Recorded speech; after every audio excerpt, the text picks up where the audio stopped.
Hello, my name is Marcus. I'm the compiler of a collection of therapy quotes entitled 1001 Windmills of the Mind, a collection of advanced self-help quotes taken from what's often called the psychodynamic or the psychoanalytic perspective, which long ago, as I understand it, was referred to by some as philosophical medicine or narrative medicine for the love of narrative medicine, to borrow a line from the singer Steve Perry, who has a song entitled For the Love of Strange Medicine. So it is maybe kind of strange to realize that what we're doing in the present is a communication from us to us about the past. It's kind of strange like that. Narrative medicine, for the love of narrative medicine. What are we repeating in the present to help us know the past? What are we projecting to help us know what's repressed? Projection is the means of bringing repressed material to consciousness. Philosophical medicine, same idea. Almost 3,000 years ago, the philosopher Confucius said to his students, "Dear students, when I'm in a party of three, I always have two teachers. To the one I admire, I study from him. To the other, in whom I see traits that I don't like, I search for those very same traits in myself."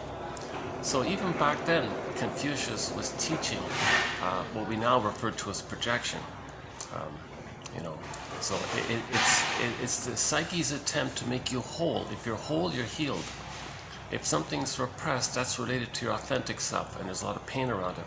So to stay in touch with it, to know it, you find yourself attributing those qualities about yourself that are too hard to know onto others. That's like an intermediary, like a bridge like that. Lachlan calls it like creating a mirror. Look in the mirror, that's what you're projecting. It belongs to you. The classic metaphor, you're the projectionist inside. That machine, okay, the mechanism is within you. The film reel is your contents, but you see it on the screen of someone else, but it belongs to you. And you say, no, it belongs to them. No, you just projected it onto them to help you get to know that it's within.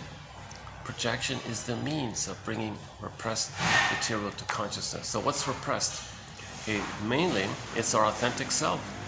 It's our true self. It's our real self. It got repressed. In childhood trauma, the child does a desperate thing. He represses. He stores away, exiles deep into the brain, called the unconscious. And depending on the severity of the trauma, we can see the authentic self still kind of more alive, like Rapunzel. She's alive in the golden hair. I feel therefore I am. So Rapunzel is the beingness of a person, the true self, and the golden hair is like the animating positive feelings around it. Or a more damaged, more traumatized case is Snow White. So Snow White is a metaphor for our beingness, our authentic self, our true self, our real self. So what happened to Snow White? She's in a coma, in a box far away. So the child exiles, okay, in some form or another. The fairy tale can present this motif, means psychological pattern, in a variety of ways. So once again, myths and fairy tales are metaphors for psychological trauma. They're true on the inside, not on the outside. Every character in a myth or fairy tale is a personified element or a personification of some inner element. So every character in a myth or fairy tale is a personification of everything that belongs to the psyche, one traumatized psyche of one person. So in other words, the whole myth is like one long dream of a person. So the true on the inside, not on the outside. And you interpret these fairy tales and myths as if you're interpreting a dream. They come from the primary mind, the primary mentation. Again, the baby in the beginning has what's called primary mentation. Actually, yesterday's video, I thought I did not too bad a job on that area. If you go to yesterday's video, hasn't been uploaded yet, 48, I spent a fair bit of time on this idea of primary mentation versus secondary mentation. Id, ego, unconscious, conscious, these two worlds that we live in. We live in these two kind of worlds. Now in this unconscious world, in the primary mentation world, so-called id world, okay, it's no conscious logic, like the cat in Alice in Wonderland says, up is down, left is right, like Alice says, things can shape shift and flip and morph and twist and up is down, no time. So if there's no time in every moment, that's what it is, and you don't remember a minute ago because there's no time. So everything is what it is in that moment. So you don't. It's kind of hard to describe it. There's a thing called timelessness. In this dream world, There's condensation, there's flipping, there's displacement. Symbolization, this can represent this. Nope, it represented that. Double think, flip flop, that's that, this is that. This kind of thing. So the baby's swimming in his mind, in his mentation. It's pictorial, it's wild and imaginal like that. It's in fairy tales, hollow mirrors, house of mirrors, morphing, twisting. The baby's mind is kind of like dwindling, swirling around like this in the primary mentation. And as mentioned in the last video, if there's trauma in there, if trauma takes place during that time, you see the child thinks the trauma that takes place during that early time, for that child, that's a question of his survival. If the baby doesn't get his needs met with the mother, he thinks he's a goner. And the memory is in that swirling time. Now there's a thing called repetition compulsion. The general consensus is there's so much pain by this. The child doesn't want that outcome. So he's going to recreate it, hoping for a better outcome, because he doesn't know time. All time is that time. So he goes through life in every new situation, seeing the present still as the past, emotionally speaking, in terms of unfinished business with the mother, in terms of trying to master that trauma with the mother, undo the trauma. So he stages that interaction with the mother into the present. So the present is sometimes called the presenting past, or because of the pain we're feeling, and due to the repetition compulsion, we transfer that interaction with the mother into the present, and psychodrama, melodrama, replay that interaction with others in the present, thinking emotionally we're still in the past. See, that's a huge theory like this, that this thing takes place. So that's the power of the unconscious, get iceberg metaphor. Well, yeah, Edmund Burglar's recently a new metaphor about the relative power differential between the conscious and the unconscious. Burglar has the joke, imagine like a luxury 5-star building or something, and the owner's not around kind of thing, versus the doorman of the building, whom you see, but the doorman acts very braggadocio, thinks he's so important, all this.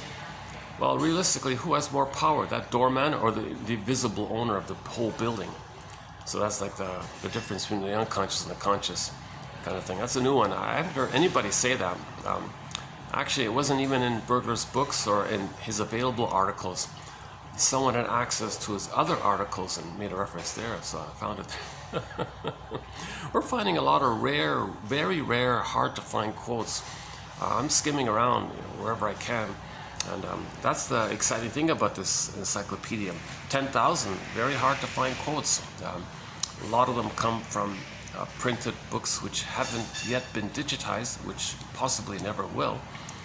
And here's a scary thing. A lot of psychology books are being withdrawn and removed. So I did catch the best quotes before that took place, so they're here in our collection. That's kind of scary. There's a big legal battle going on in this area. It's really sad. People are calling it book burnings and libraries being burned, and this is nonsense. You know, this psychoanalytic material, this is written by our doctors. These are soul doctors helping us to heal. You're going to burn those books? Seriously? This is the human effort to heal ourselves. We're all one family. We're all wounded. Earth family. We're trying to heal ourselves. You're going to burn the wisdom of the soul doctors like that? So hopefully things will get sorted out or something. But and there's various theories. There's excuses for it, but but the deeper agenda is kind of sad about it. One person said, well, if someone doesn't know themselves, if they don't understand themselves, they won't understand what's going on outwardly. See, as above, so below, inside out. It's a link like that. So people are ignorant inwardly, they'll be ignorant outwardly. Some people say, well, let's keep it like that. Don't make people be aware. Easier to control, I guess, and easier to manipulate and take advantage of and exploit and all that. Because the mother may have done that to them in their perception based around trauma. So there's a whole topic about 10,000 years ago that roughly around that time the theory is we accidentally traumatized ourselves and made a traumatized version of ourselves, from Homo sapien to Homo sapien traumatus. Someone called it Homo economicus, Homo short-sellicus, Homo secret psychoticus, Homo neuroticus, Homo anxieticus, Homo repetitionicus. confused. We became a traumatized version of ourselves accidentally due to the mismanagement of our discoveries and our reactivity around the brain chemistry released by our discoveries. And then there's a whole theory about that. It's discussed in 2725, part 3 of 3. It's a 7.5-hour video. It's an emotionally very draining topic. It took me 7.5 hours. I tried to update it in 2805, part 6 of 6. I bailed. I started. I couldn't do it. It's very hard. It's called the 48 Symptoms of Homo Traumicus. And so we talk about why pollution is taking place. Why are we destroying the planet for a quick buck? Was the mother a robber baron to the child's soul? Did the mother plunder the child's soul? And then baby identifies with her and then reenacts and repeats that symbolically in his life, in the repetition compulsion of the timelessness of replaying what had happened to them.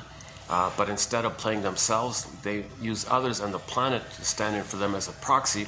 They become the robber baron mother and pillage and plunder and rob the way the mother did that to them. And that's their loyalty to the mother. At the same time, they're angry at the mother. So the one they just pillaged, they suddenly magically flip-flop Alice in Wonderland. Oh, that's the mother who had hurt them back in the nursery. Now they play themselves angry at the one they just hurt priorly, a moment ago. So this kind of confusion like this. So repetition compulsion, okay.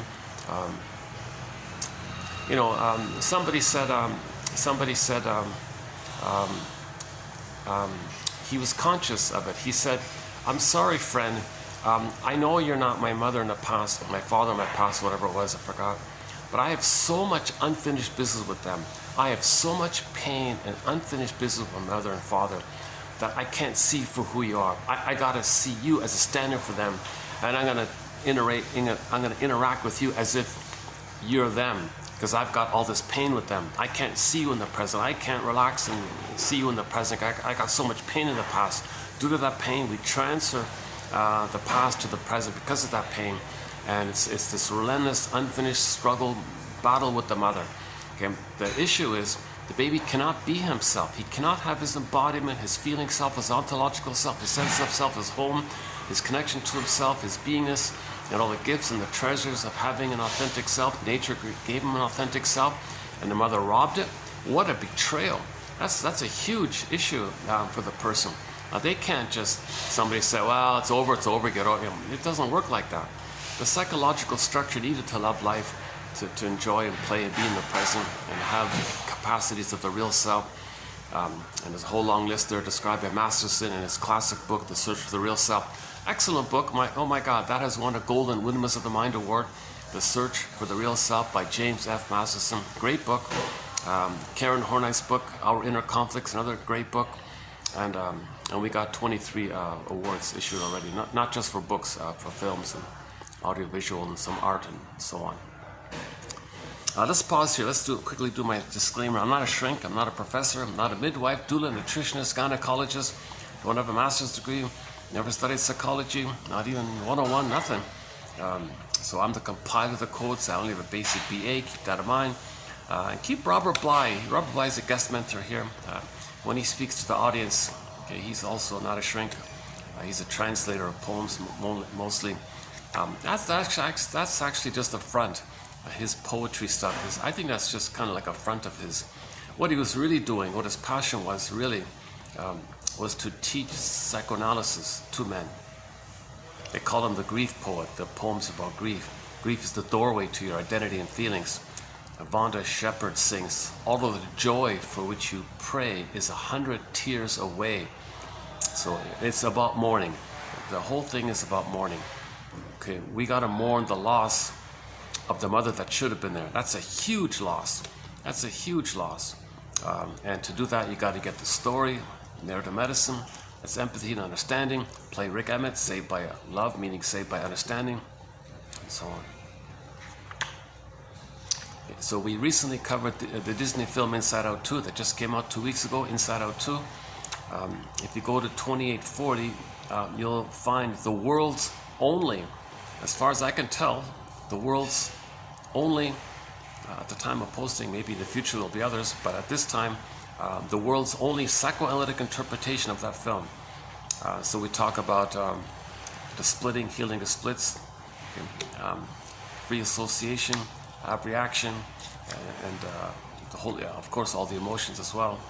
It's an interesting topic. In the last 2 videos, we talked a little bit about Rapunzel, so that'll be updated. And I'm kind of excited about that, the new fairy tale that we're interpreting. So that's one of our chapters in our encyclopedia. So imagine an encyclopedia. One book is a psychological interpretation. This is a fairy tale. So now the latest one is Rapunzel.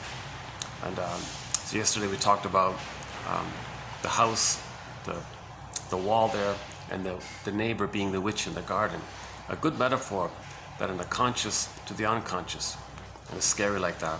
And there's a hunger to integrate and own contents from the unconscious to the conscious. So pulling the roots out, pulling the radishes out, called Rapunzel. Rapions in English, in German it's Rapunzel, these radish roots. So she pulled it, so you bring up contents from your unconscious, bring it over, cross the bridge, hop the fence to your conscious, and you integrate it, and you go back and forth like this. So that's the process. We want to make the unconscious conscious. Where it was, ego shall be. So this process of making more conscious what was previously unconscious, that's kind of one way of describing what we're trying to do here. Because there's a lot in the unconscious. There's a lot in that garden. That witch's garden is filled with stuff. You know, the true self even. Now you can take a version of the witch's garden. Now you can flip it.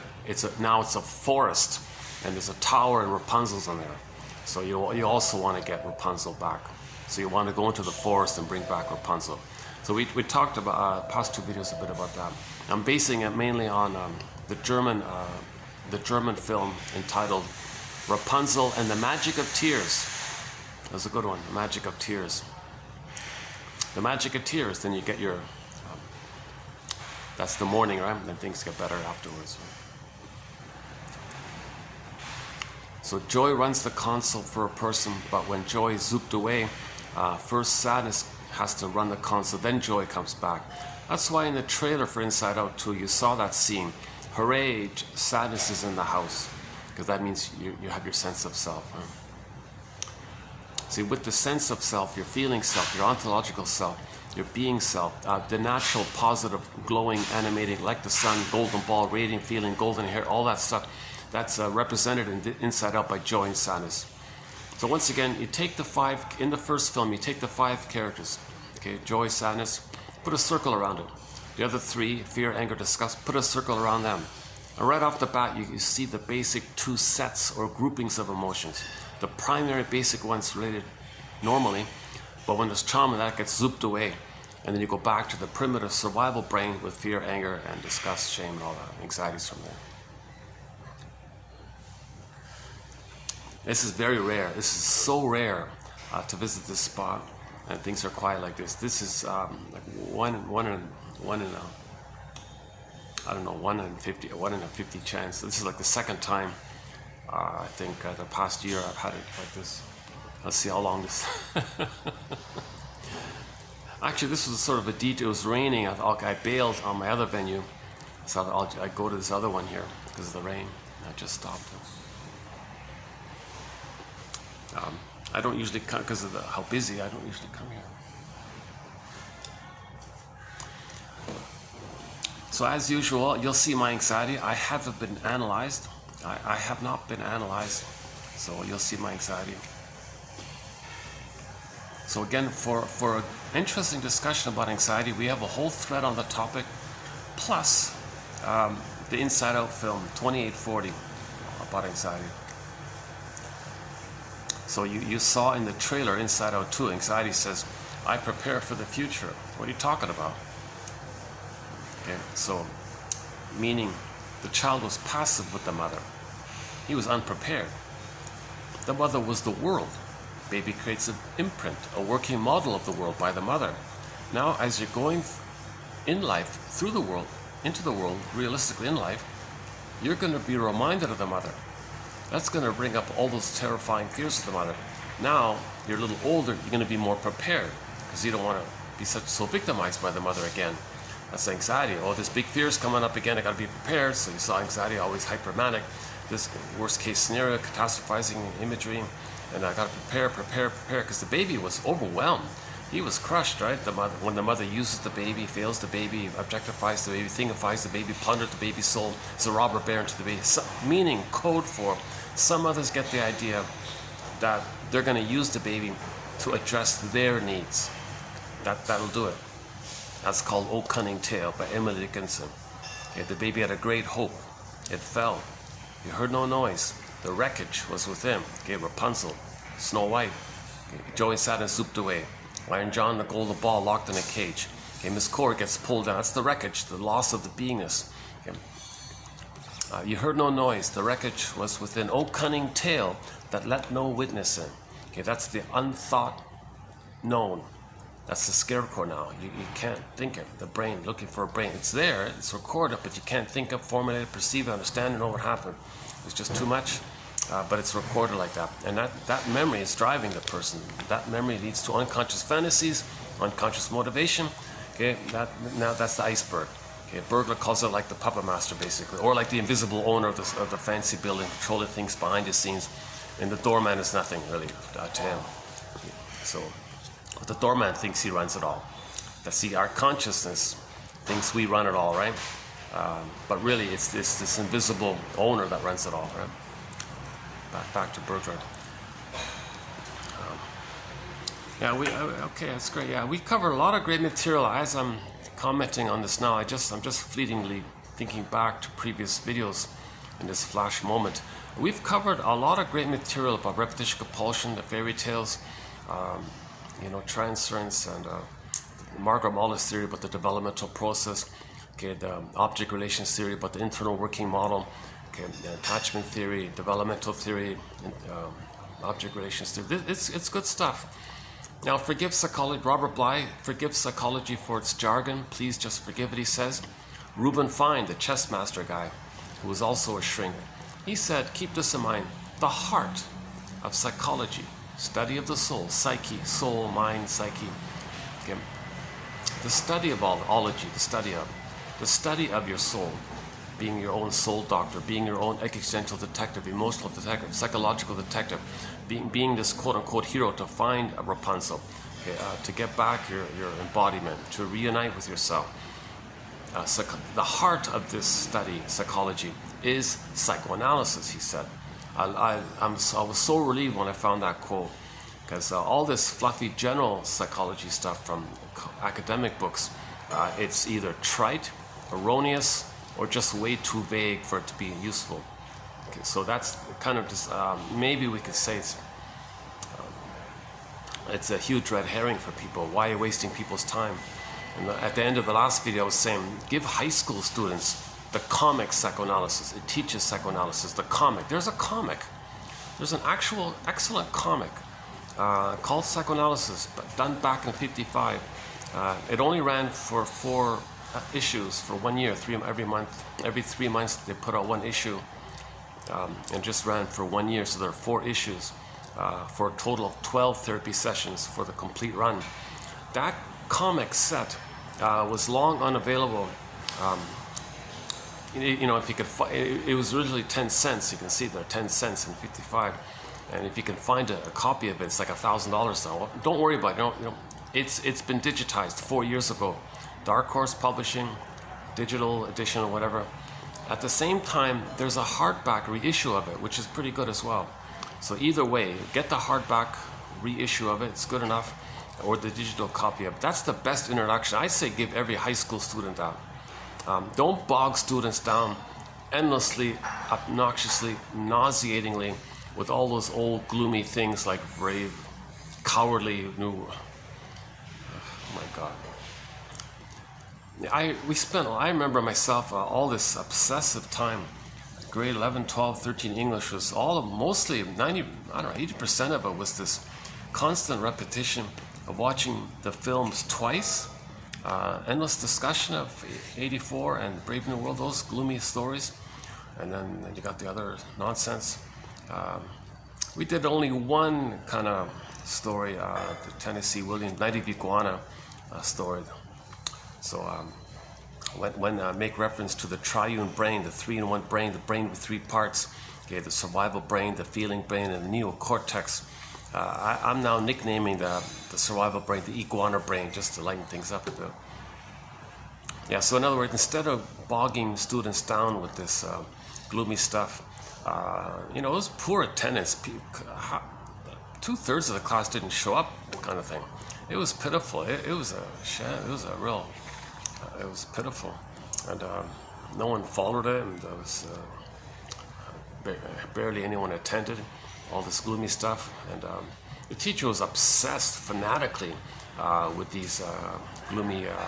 See, that's code that see his obsession with these dark stories, because he's trying to communicate. He feels traumatized, and he's angry, and he sees these stories as a proxy of his anger and his revenge fantasies and his hate and his desire to control mother, the world's mother. And like these teachers have zero self-awareness, minimal at best. So to be a teacher, you don't need to be analyzed, right? That should change. To be a teacher in school, they need to be analyzed. Otherwise, they're just projecting like crazy, and they're just, you know, maybe picking a few students to see as a narcissistic extension for their dreams like that. The rest they scapegoat, and they can express the anger for the teacher. The rest play clown. The rest detach in their ivory tower. Yesterday's quote, the 4 common roles: hero, scapegoat, the lost child, and the mascot one. I'm just thinking about yesterday's video. That was not bad. Actually, that turned out to be okay. That was a good video. I thought that was one of the better videos than at the other venue. At the nice place, the expensive place. Oh yeah, yesterday it was done at the luxurious, a very luxurious, new, fancy, ritzy, 5-star kind of place. The coffee's like 3 times the normal. But it was worth it. I really enjoyed it, and it turned out to be a good video. So yeah. So that's 8, right? 28, 40. And the content-wise with quotes, it was just okay, but the material was, the discussion I thought was good. It makes a difference. The venue, it makes a difference. If I have a closed room, I can relax. I feel like I can present what I know when I'm more relaxed. If I'm worried about little things like waiters and staff and guests coming, I tend to get distracted. Today it's sort of midway, half and half, right? All right. So yeah, so you'll see my anxiety, right? Oh yeah, so anxiety, right? So anxiety means you're afraid, but you don't know why. What it is, you can't identify it. Well, you're afraid of what happened in the past. It's gonna be recalled, kind of quote unquote recalled. It's gonna be triggered up. So you're reliving that past, and you don't get it. What it is that you don't remember that past, but your body remembers. The body knows, and the body's going to communicate it, that fear, to you through physiological responses. Hence all the anxious, shaking, whatever, sweating, and all the anxiety symptoms. Right? One second.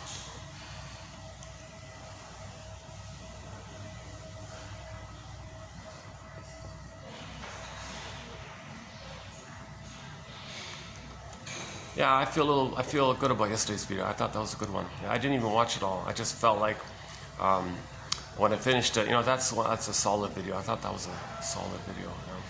We talked about Harry's Law. Oh yeah, we added a new one new feature about one added. So we have another one of the 61 threads: nostalgia, projection, and so on. We've got all these passive aggressive, all these different threads. The one thread, one booklet is entitled Self-Help Exercises. So we added a new self-help exercise in yesterday's video, so I kind of refer you to that. If you want the exact wording of the self-help exercise, go to 52, coming up, 2852. I don't have it printed out yet, 2852. I'm sort of catching up, playing catch up here. I'm a little behind here. 2052. Let's see if I can remember it. It's simple, really short, but I think it's potent. I think it's helpful, personally. All they got to do is answer the question. Like an either-or question. Which one is it? As follows. back up a sec. All of this materials for people at midlife. All of this stuff is about the midlife audit, the midlife examination period called adult development, where you revisit your development and heal and pick up the old developmental trauma and try to undo it and mourn the loss and get back your feelings. So this is all about the midlife audit, called the hero's journey, the second journey, whatever you want to call it. So all of this is for people at midlife, over 40, right? So yes, I was saying, give high school students the comic psychoanalysis, and I would include all the mental hygiene films, a list of them, and from the mental hygiene movement. So I posted the top 20 that I found about 3 years ago, that list there. I would include Karen Hornight's book, Our Inner Conflicts. She writes clearly, she's compassionate, a lot of heart there. I would include Masterson's Search for Real Self and a few other books. And I would highly recommend including 1001 Windmills of the Mind, because these are clear quotes. I'm not a shrink. They're clear, and it's a resource that people can refer to when they hit the midlife audit, when they're called to do the self-introspection. Then they'll have all this resource, and they'll remember, oh yeah, all that stuff they gave me at high school graduation, that whole bundle they gave me, that package they gave me. Oh, I see, now I know why they gave it to us, because we're going to need it sometime in our life. Okay, oh, thank God. So now you can begin it like that, rather than fumble around in midlife, lost, taking sham workshops and sham guru, self-help guru, sham used car salesman, used car salesman. Oh yeah, pay me money, I'll help you heal. I'll just beat the pillow. You like that? Oh, I feel good? Okay, haha, give me your money, and all these tricks and scams and things like that. So to avoid that, you can, I think you can avoid that if you have this material. Clearly understanding what is psychoanalysis, what is object relations theory, what is developmental theory, what is internal working model, what is repetition, compulsion, trances, what is symbiosis, what is identification with the aggressor, what is doublethink, like the trans logic, what are these things? So if you have that in advance, you won't be interested in nonsensical beat the pillow workshops, because you're just blowing off steam. That's not an ab reaction, that's not healing. Okay, healing is you link your authentic free association, memory and feeling, and then you get the release. So in Inside Out 2, we saw an image of that. That's the avalanche scene. They rode the broccoli boat to the back of the mind, then you had the avalanche of the repressed memories coming to the consciousness. The cables came up to consciousness, then you got a new identity by the fusion of the two different opposing sides, tension of the opposites. So to get to that ab reaction, you need to do the free association. So in the Inside Out film, they showed you got to do the free association. Just blindly beating the pillow and you don't know why. What's that? Well, that's just the pain of not feeling, and it got a lot of tension and steam like that. It's not healing, not changing, you're not grieving, you're not doing anything. You're just blindly hitting the pillow. What's that? Some people might feel a little better, they're confused. Oh, they took your money. And you do next. So why bother with that kind of thing? So we have a major thread on the grief, the complicated grief, the aggravated grief, the derailment of the grief process, melancholia, pathological nostalgia. Okay, that's a huge chapter in our encyclopedia, in our book here. So people will know this in advance about the grief work process. The difference between like this issue of what is complicated grief? Why is there complicated grief? Why doesn't a person mourn a loss? Well, you need an identity to mourn a loss. So get the identity, then you mourn the loss. You can't pretend that you have an identity if you don't feel your identity, and that's like acting like you have an identity. These shams don't work. This is called like a some people call it like a failed catharsis, or a sham. What do they call it? Yeah, failed catharsis, or negative catharsis. Or sometimes even hurtful for the person to do that, right? Anyways, that's what I was thinking. Because in that midlife, then you won't get waylaid by this convoluted jargon by self-help cult gurus like Mr. Lacan and Mr. Jung, and or at least you'll be aware of it. At least you'll be aware of it.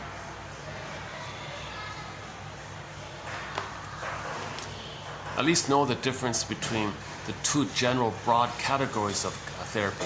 Okay, the there now, so-called supportive stuff.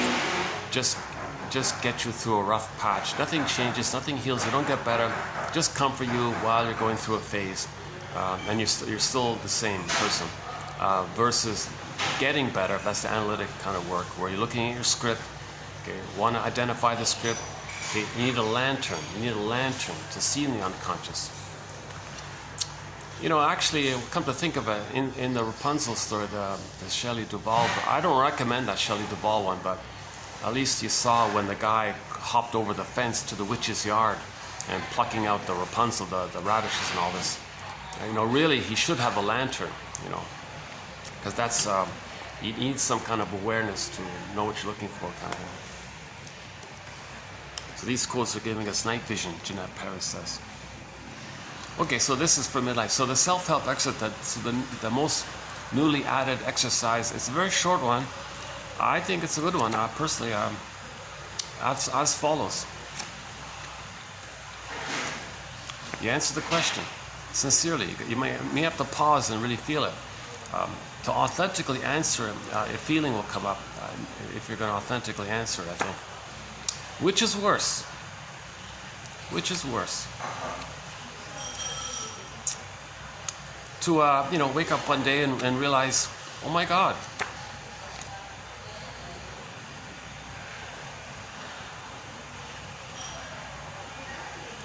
I'm not the person who I was anymore. Or rather, to realize you are the person you always were. Okay, if I missed it, if it didn't come across here, go to, I didn't get the perfect wording down here. Go to 52, 2052 coming up.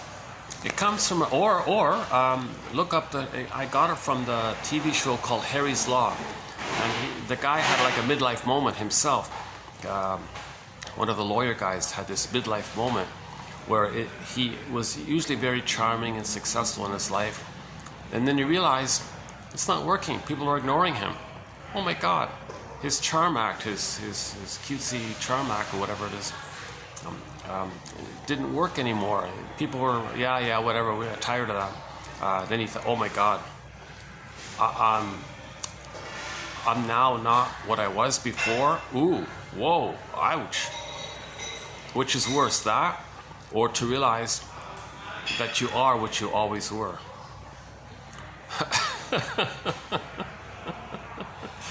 It's going to be personal for each person. I paused at that question, and I was saying in the last video, it did lead to a dream, and that's a sign that a quote is helpful. So the quote is like a nest, and it can lead to a feeling coming up. Okay, psychoanalysis looks for an egg in a basket that's missing. So we can give you these baskets here, these little quotes and theories like that. These are like little baskets, prompts. Okay, prompts, let's say, make you think or something. That's a prompt. Then it can lead to a feeling coming up. You can't get the feeling without the basket, really. The feeling won't come up if there isn't any kind of container or prompt or recognition that you're making it safe for yourself to get back yourself. If you don't have that question, you're not going to get the answer, kind of thing. So, okay, these quotes are, my favorite one is the catcher's mitt one. These quotes are helping you to build a catcher's mitt so you can catch the ball. Okay, imagine Major League Baseball, the catcher behind home plate. Okay, he's got to catch the speed ball barreling down at 100 miles an hour or whatever it is now. Used to be 90 was a big deal. Ooh, 90 miles. David Wells threw the ball at 94 miles an hour. Wow, everyone got excited. That 90 was, now it's like 100. Oh my goodness. Was it Wells? Stottlemyre? I forgot one of those guys. Morris? Was it Jack Morris? I forgot those guys. I'm referring to the 92-93 Blue Jays series. Devon White, Roberto Alomar, all those guys. Joe Carter's famous for hitting the winning home run and all this. He's bouncing up and down like a little kid and all this.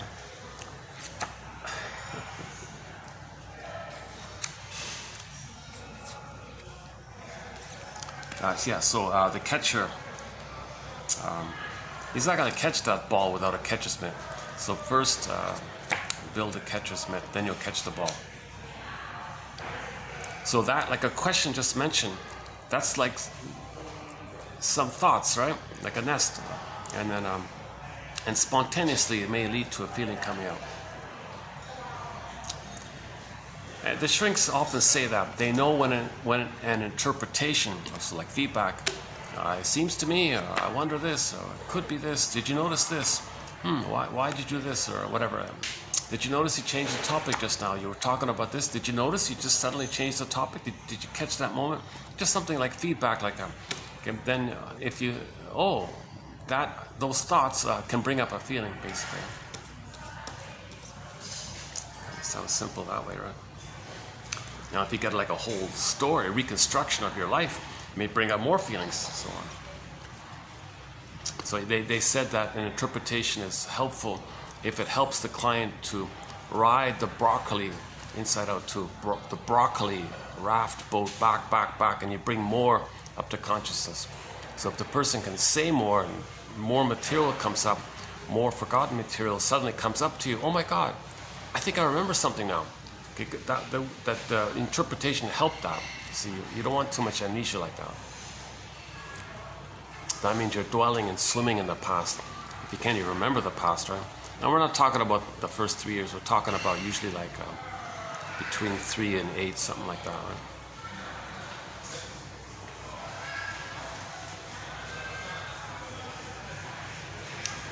Okay, there's no set answer there. Okay, where are we here? Hold on a second. Let me think here.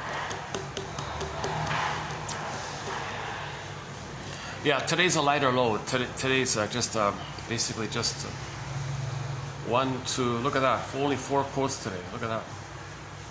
So we post on average 10 quotes. Today's a little bit of an exception, only 4 quotes. Sometimes we post 30 quotes, sometimes only 1 quote.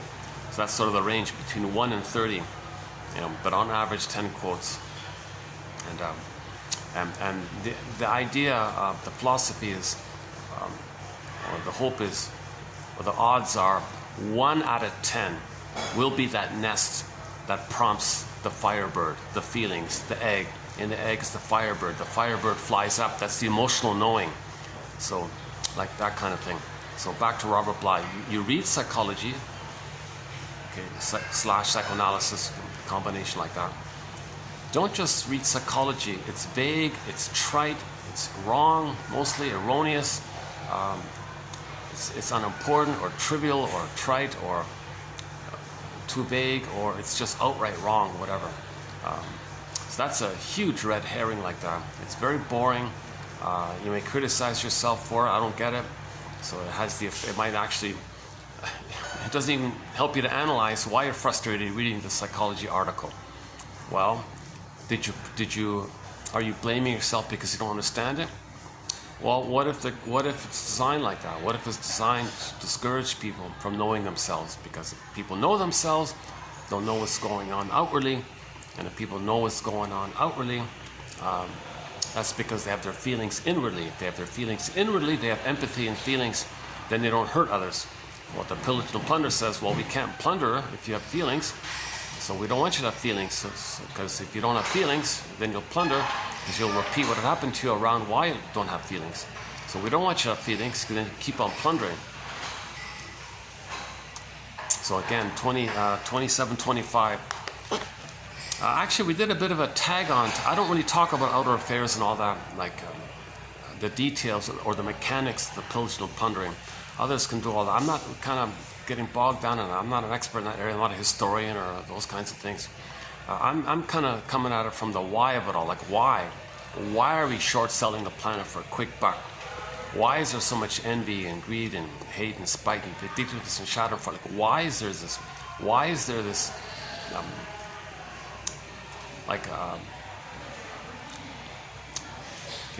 So that's the thing. It's a communication. When we behave outwardly, it's a communication of what happened in the nursery. Then you get your story, you stop repeating. We repeat in search for story. When you get your story, you stop repeating. And when we say story, meaning the full story, aberrations to the feelings in the morning, Tears, 100 Tears story. So, yeah, so we repeat.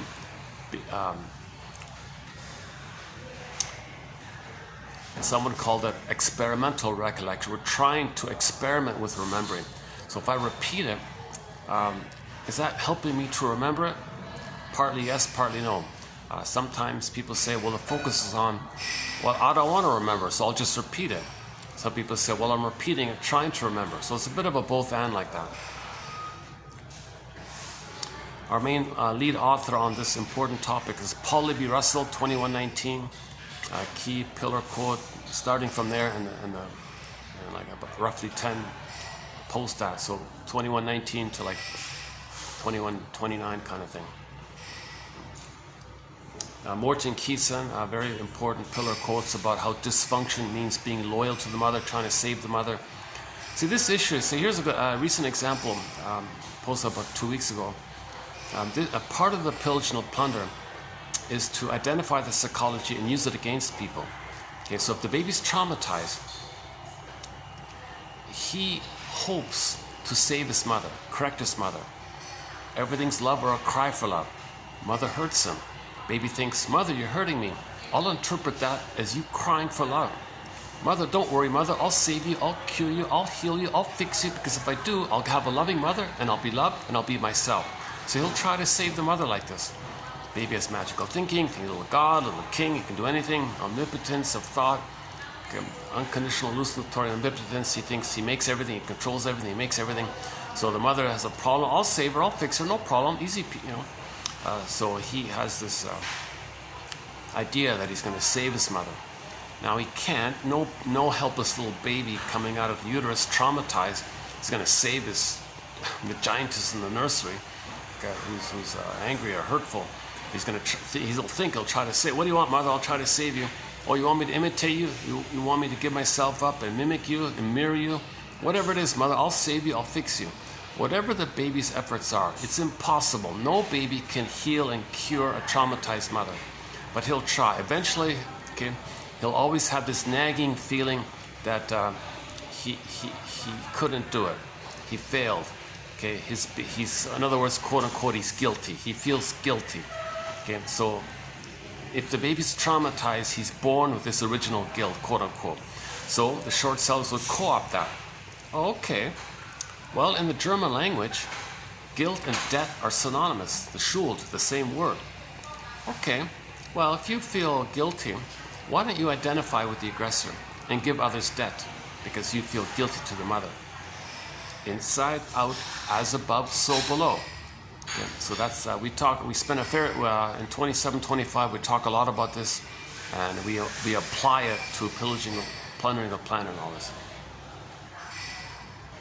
That was a recent point about this, that the psychology of a child feeling. So babies are traumatized to feel unconscious guilt. Okay, guilt. Okay, so you did something wrong, sin, or guilt, same thing. Sin. Okay, but guilt is debt. So sin. Debt, so you feel unconscious sin, original sin. It's psychology. You take the psychology, co-opt it, they call it krivda, twist it to fool people. So now they'll put others in debt, or they'll accept being in debt because they feel unconscious guilt. Nonsense. Nonsense. It's no baby's job to save the mother. But people don't know this. So you read psychoanalysis, you'll know it, and then you forgive yourself. Okay, nice try. But you forgive yourself. Honorable effort, you say to yourself, for trying to save your mother, but you can't. It's not your job to save the mother. It's her job to save herself. And it's your job, likewise, to save yourself, kind of thing. It's too heavy a burden. But the babies do this in part because they need a loving mother to know themselves. So they're motivated to save the mother. So this whole issue of dysfunction, being loyal to the mother, trying to save her, is discussed in 2291 and 2 by Morton Keeson. Another pillar quote in our collection here. So those are two very key pillar quotes. Paul Libby Russell, 2119-29, and those two by Keeson, Morton Keeson. A lot of great material. A lot of great material.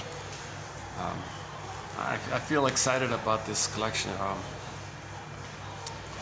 I feel relieved that we got these excellent quotes, because what if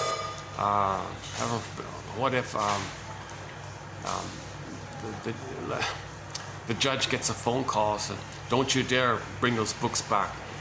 Keep it away from the public." And the judge is controlled by the people who pillage and plunder. Because it brings up anxiety for them to,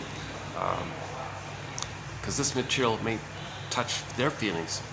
Now they're cynical about it. They use this knowledge against people. That's called krivda, Miss Ray Trotz. Yeah, I had a bit of I did an unusual dip about a week ago. I did 2 videos on the work of a very confusing anthropologist lady, so-called, she's a professor of cultural anthropology, but she quit academia to study a mishmash of what's going on in the world. So she blends, she's very confused. So I try to put her book on the couch. Okay, so the moment someone talks about aliens, okay, immediately link it to trauma. I would say make it synonymous. The moment someone says, "Oh, an alien came," "Oh, there's an alien out there." Okay, whoa, back up. That's code for, in the baby's experience with his mother, it would be a strange, out of his world, alien thing for him to be traumatized by his mother. The baby expects his mother. He innate expectation to be nursed and safe with his mother. If the mother hurts him, baby's freaking out here. What is this? This is strange, out of this world. That's called alien. So now he has an image of his mother. He creates an image in the mind of an alien creature, a frightening, scary creature like the Cyclops, like the Boar Queen, the guy with the horns, any kind of frightening entity. So the witch won't mean Hansel and Gretel. Okay, he creates this kind of frightening, devouring, dangerous entity in his brain. It's mainly comprised of his feelings, which he projects onto the mother. Now you're dealing with this imago. It's not the mother. He's dealing with the image he created mainly based on his projected feelings and needs. The baby felt like a terrified, enraged, hungry wolf. So he thinks the mother's that, but the mother's 20 times bigger, so it's more powerful like this. So the moment someone talks, so the moment you hear that word alien, click trauma. They were trauma. They're talking about trauma. They don't know. They don't remember it. We're trying to know our story. So it's a bridge. It's like a projection. It's back to the beginning of this video about projection. We project this experience as a baby of being betrayed and something out of the baby's world taking place, and it hurt him, as an alien kind of thing for a baby. It's an alien thing for a baby to be traumatized by his mother. He doesn't know. It's out of his world. It's out of his expectation. No baby should be traumatized. That's totally okay. Then later on, you're drawn to know this. You're trying to heal. You're trying to understand this. So you might hear someone talk about alien. You might make it up, and that's your attempt to know that there was trauma. So a lot of these conspiracy ladies and fellows and all this, they're sort of midway there. Oh yeah, aliens came here and they're doing all this and doing all these things and bad things. And okay, whoa. Okay, a bad thing happened to you, okay, in your nursery. So you got to own your projection. So we project. It's a mirror to notice within. Okay, projection is the means of bringing repressed material to consciousness. So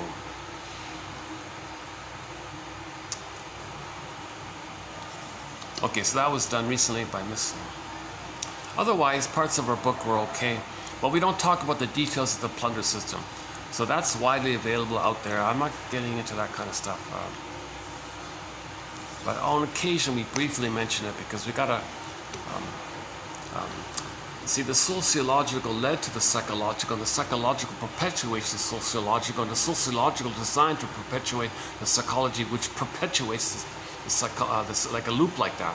So there is a kind of like interaction between the outer and the inner like that. So we gotta at least admit a little bit about the outer to give it some broader, fuller context of what's going on. You can't keep it.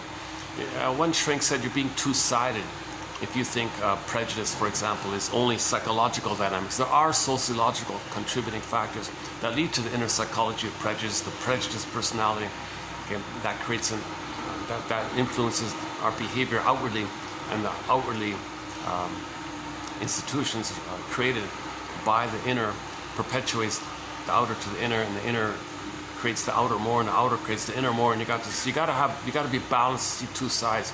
So we do occasionally briefly mention some things on the outer side. It's not a focus here. I'm not really interested in that. It's too much to try to deal with. Personally, I feel a little more hope if we know why. Why the why of it all. Who cares about the details of how someone? Yes, it's important, but so you can. So it's out there. Janoff recommends when Arthur Janoff was interviewed on Radio Curious, he recommended the book what's it called again? Overthrow or something. Another guy recommended John Perkins, and another guy, and I did see the interview with the guy who wrote Giants, the book about giants, Peter Phillips, the author of the book Giants, about how the plunder system gives themselves immunity because the mother had immunity. See, so what the mother did to the baby, she had complete immunity. Father's not around, no one's watching, she gets away with it. She gives herself immunity. She uses that power, the vulnerable, trusting baby, no one's watching. All sorts of things can take place. She says to herself, aha, you baby, I'm going to cast you in the role of me as a baby. I'm going to play the shaming mother, and I'm going to replay what had happened to me. All right, so go ahead, baby. Ask for love. I'm going to say no to you. Now, baby, I'm going to see you as the mother who rejected me. Now I'm going to be me, and I'm going to try to control you, baby. The poor baby can't go, hold the phone here, mother. What's going on here? Are you psychotic? I'm neither me nor you from the nursery. I'm your baby here. I'm a human being here. She doesn't get it. She's got so much pain with the past, she can't help it. She can only help it if she's aware of it. If she reads this stuff, then she can be aware of it. Like that woman who's about to have a kid. People are coming. I've got another spot I can go to. Let me move over to another spot. Should I leave the coffee here or finish it? Yeah, let me finish the coffee and move over. Well, so, yeah, so by the way, for the price of half a cup of coffee, in some places a quarter of a cup, even a fifth of a cup, and even a sip of a cup, one can get this encyclopedia. So go to patreon.com/narrative medicine. So let me indulge me a minute here to finish this, and we'll go to the other spot. They have another nice little room there. There's no AC in it, but I'll take it nonetheless. Hold on a sec. If there's going to be a business meeting right beside me, they can get pretty loud sometimes. Hold on a sec.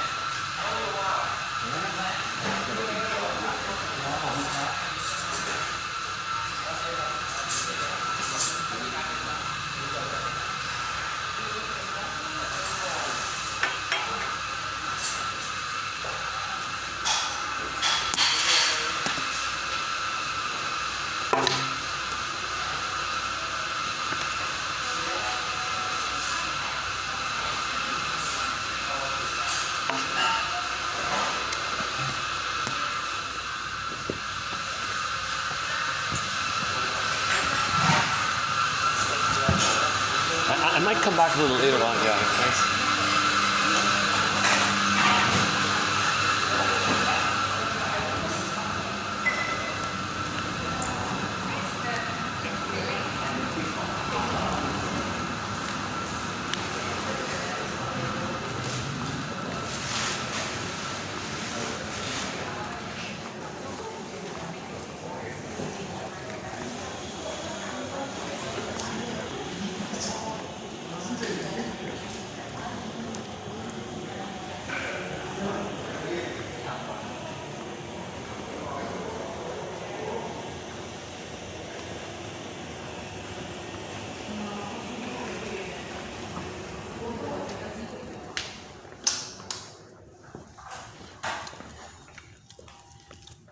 Yeah, okay, not a bad spot here.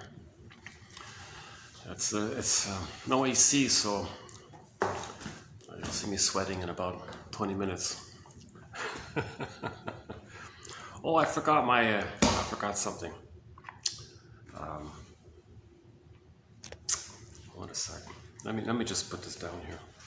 Sorry, I forgot something. Let me. I'll be right. Just leave it. Okay, just give me fast forward this 2 minutes. Hold on a second. Let me just put this down. Sorry, there's no view here. I can't really show it. Yeah, there's nothing to. What can I see? Any kind of view here? Nothing to see here. What about that? Is that? There's nothing really here. What about like that? No, I don't have any kind of view here. Oh, sorry. I got it. Okay, hold on a second. Give me 2 minutes.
All right, here we go. Okay, let's pick up here. Let's speed things up here a bit.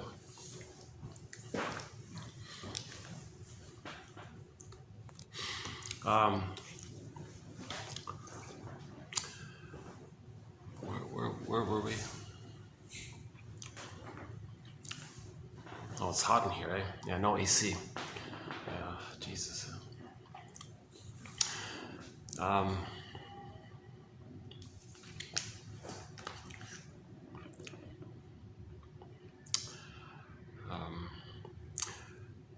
We did the new self-help exercise, right? Which is worse? To realize you're no longer who you were, or rather that you still are who you always were. Something like that, yeah.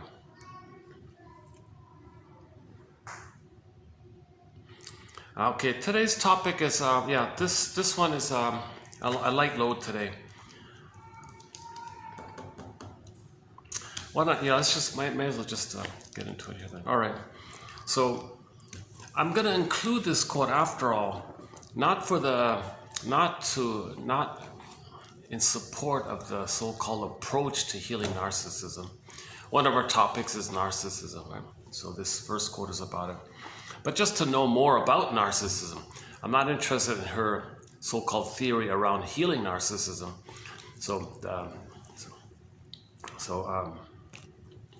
Generally speaking, the shrinks and Masterson and 99% of the shrinks say no. You cannot be the mother for a person with narcissism and try to do that mirroring and try to be that stable, good breast and feed them like their little baby. You can't do that. You got to make them aware that what they're feeling in the present is for the mother in the past. Make them aware of it, that they're angry at the past, being triggered up by interaction in the present. But people with narcissism have a hard time with this. They have what's called a transference neurosis. They're fully angry in the person in the present, not realizing that it's just a triggering effect of the past. So the 1% exception is people like Mr. Kohut and Lucy Holmes, and Lucy Holmes as well. She follows a guy named Mr. Spotnitz or something. Spotnitz, is that right? This fellow has a thing called modern psychology or modern psychotherapy or something. I'm not sure. I don't buy it. Most people don't buy it and all that. And I kind of brush it off as well. Although we do have some good quotes from Lucy Holmes, but when she gets into this area of how do you, like for example, if you know someone with narcissism, they have this huge entitlement. Like they're a hungry wolf. Like no one is ever nice to them. So they're greedy and they're entitled. It's all about them. They feel entitled. They don't have to give anything back. They should receive. They're still in that baby mode of supposed to being fed and received and all that. So people like Kohut and Mr. Spotnitz and Spotnitz's students, Ms. Holmes there and a couple of others, not camp, they say, no, well, you can. Sure, why not? Just do it. Just be the good breast for the person. Just feed them. You gotta be kidding. Everyone says, no, you don't, you gotta treat them like an adult. Just make them aware. Make them aware that the rage they're feeling is for the past. Make them aware of it. But these people say, well, you can't. They're just in too much pain or something. You can't. So just step into that role. So this side of it all, no, we don't go for that. But I'll include her quote because in her discussion of it, she does kind of highlight something about the narcissistic phenomena. So again, the narcissistic phenomena simply means that the baby thinks everything's about him. In the uterus, the baby's in a blissful oneness with his mother, not knowing that the mother is his mother, thinking that the mother is either an extension of him or just placed there to serve him and he's a specially chosen exception, so the baby in uterus thinks he's a little god, a little king, the center of the universe, everything's for him, everything's about him. Doesn't have to give anything back, doesn't have to express gratitude or make requests. His needs are met automatically through the veins, the blood in the center vein and the cord sends him everything, and his waste gets taken care of by the other two veins which send it up to the placenta. It's smooth, it flows. Baby, cord, placenta, mother, placenta, cord, baby, do, re, mi, A, B, C. Let the music play. It's smooth, it's rhythmic. Baby thinks, wow, he's in a blissful state. He's got his embodiment. He's got his natural, authentic self, his beingness. But it's his beingness, his psychology, his attitude about himself is that he's just meshed in one with this whole thing around him. So this whole thing around him is the universe for him, is the uterus a friendly place. So assuming he's in a welcoming womb and there's no trauma going on there, he's in a blissful condition, and all the power of the mother, he thinks that's him. He's giving it to himself. Like, whoa. Like, that's quite an arrogant attitude. No, the mother's there. No, I don't need a mother. There's no mother. I give it to myself. That's called infantile megalomania. Or at best, he thinks he's the center of the universe and the universe is just there to serve him. So he's not like a king, little god like that. Whatever it is, it's called narcissism, primary narcissism. So he doesn't have to, like, he's in this receiving mode, as should be the case, obviously, for the baby. He's just passive. He's just kind of taking in. He doesn't have to, like, respond or notice the needs and feelings of the mother. He's passive. He's just developing like that. He doesn't have to give anything back. He's supposed to be fed first, supposed to be milked and fed first to grow up, to get to the place of differentiation, so he can hatch out of the egg at 4 to 5 months beginning. It begins at 4 to 5 months. He can hatch out and begin the process of realizing he's a separate person, mother's a separate person, two separate people psychologically. And he gets that and respects that she has feelings, he has feelings, he's a person, she's a person. We're all members of the home of trauma because, we're all in family, traumatized, confused, three-dimensionality. He can get this broader kind of place. But in the beginning, he's just one with it all, and it's called solipsism. He thinks everything's just about him, for him. Again, little king, little god like this. That's called narcissism. Now this naturally dissipates in normal development, ballpark 18 months. Now it's full-blown, of course, in uterus. Now when it comes out of the uterus, it continues for the first 4 to 5 months. So that's okay, right? So the mother provides an extended womb, paradise. In the paradise, it's just him in there, right? Everything's for him, about him, special God, like this. That's why when in the Greek myth, when Narcissus looks into the pool of water and sees himself, they say he's in love with himself. That's all there is. He's infatuated like that. So he's in a blissful feeling. Okay, this, by the way, this is considered a blissful feeling. He's an excited, blissful feeling. Robert Bly jokes, oh yeah, he's in ecstasy. Like he's a blissful, excited feeling. It's called the blissful oneness. Again, with the bliss all the time. Be careful with that phrase, follow your bliss, because nobody really knows if he's... I don't know myself if he really understands what he's saying, because they can be easily misinterpreted or follow something that makes you feel good. That's your bliss? Oh, okay, no, he didn't mean it like that. But he probably meant to identify your authentic self, and then when you get in touch with your authentic self, and you know what's unique about you, follow that and express that kind of thing. That's a kind of a meaning in life and love and the bluebird of happiness and pleasure and feeling and meaning and all that. He means it like that. When you say the word bliss, you're looking in you're getting to this kind of ooey stuff with the babies in. So it's not the best term that he's using. He means like path with heart, follow your path with heart. But to get the path with heart, okay, the Tin Man looking for a heart, okay, you gotta first give the scarecrow a brain. Okay, that's the basket. Then nature does the rest. So before you can follow your heart or bliss, or you gotta first get near the medicine and get some kind of understanding, blade understanding, and then you get the bladed release and reconnection with yourself. Then you can follow your uniqueness, and that's path with heart, or if you want to call it bliss at that time. Misleading term, I don't like that term. I never used it at all. But so let's just go back to the archaic issue. The baby's in an archaic, blissful place. He's in this oceanic feeling, oceanic oneness, unico mystica, one with this big, powerful mystery, spaceless, timeless, infinite, no space. He's dispersed. He's all over the place. He's like the universe or something. So that's called narcissism, right? So that feeling.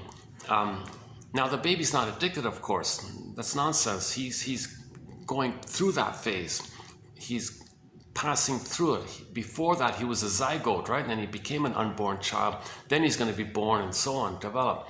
Now later on, when there's trauma and you refer back to that, or you didn't get enough of that, or it's a problem in that area, then you're lingering there, dwelling in there, or taking refuge in that, then it's called narcissism. Then it can be addictive.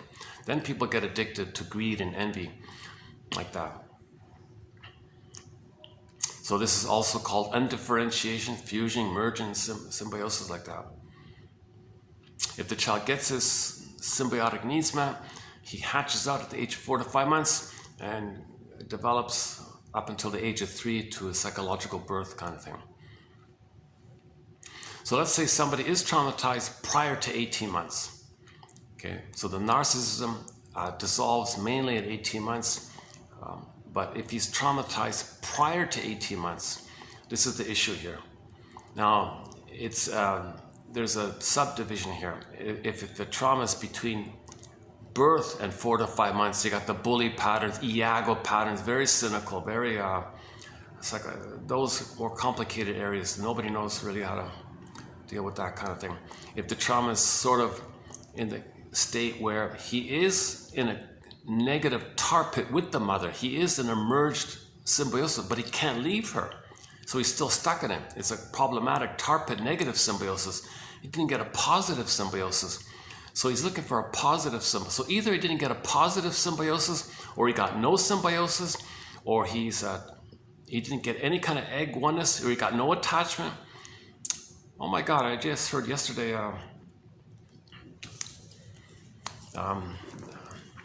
some babies don't attach at all. Not only do they don't attach to them, they're traumatized. And then they have this whole issue like that. That topic around that. So if whatever variation, whatever degree, whatever type, if the trauma where the child freezes, okay, the parental failure leads to a freezing, they said. So wherever the freezing takes place, which time, if that time is prior to 18 months, just in general, if it's prior to 18 months, he's going to end up with some form of the narcissistic personality pattern. It could be the bully type, Iago type, okay, the cookie cutter familiar narcissistic display type. You got the voyeur type. You got the clinging vine type. You got the turtle type, and so on. The commonality is, the psychic structure is, they didn't get the symbiosis with the mother to differentiate. They didn't differentiate from the mother. They even become the mother. And the mother hurt them, then they hurt others the way the mother hurt them. They're one with the mother. So they become, their schadenfreude and cynicism is exciting because it brings up the blissful feeling of oneness with the mother. So in that place, when they're one with the mother, okay, it's that psychology is named after a little white flower called the narcissus flower. There's a little white flower out there. I don't think I've ever seen it. It's on the front cover of Lowen's book called Narcissism. It's a little white flower. And the ancient Greeks long ago, talking about this psychology of trauma in this area, they would give the name of the psychology. They named this psychology narcissism after that little white flower, knowing that that little white flower gives people a narcotic effect or something. I don't know the details, but that flower prepared a certain way or something gives people illusionary kind of thing. So they approximated that the psychology of trauma gives people an illusionary, dreamy, solipsistic, their own little bubble like that, that's all about them. And they're in this trance like this, and they're sleepwalking through like this. But anyways, they want to protect this bubble. They're taking refuge in this grandiose part self. And to do so, they got to shame others the way the mother shamed them, and they're in a blissful union with the mother like that. So since they don't have their authentic self in joy and sadness, they don't mourn, they don't feel pleasure, trust, love, empathy, care, tenderness, kindness, affection, genuine play, heartful play, those kinds of things, the regular kinds of things, are unavailable to them. They're mainly going to be angers at the console. The main emotions are hate, greed, envy, grenvy, spite, vindictiveness, schadenfreude, grievance collecting, Bergler calls it injustice collecting, okay, huge either-or thinking, useful, great, not who cares, immense survival slogan anxieties. You know, I was thinking afterwards, yesterday I mentioned that song Monkey Bars by the band Coney Hatch. It sort of came up because I was talking about the Harry's Law. I was talking about the Harry's Law show, and there was a problem, and it boiled down to a girl. It reminded me of the song by the lead singer of that band, Carl Dixon, has a song called "It's Always About a Girl." It's always about a girl. Whatever problem there is out there, it's always about a girl.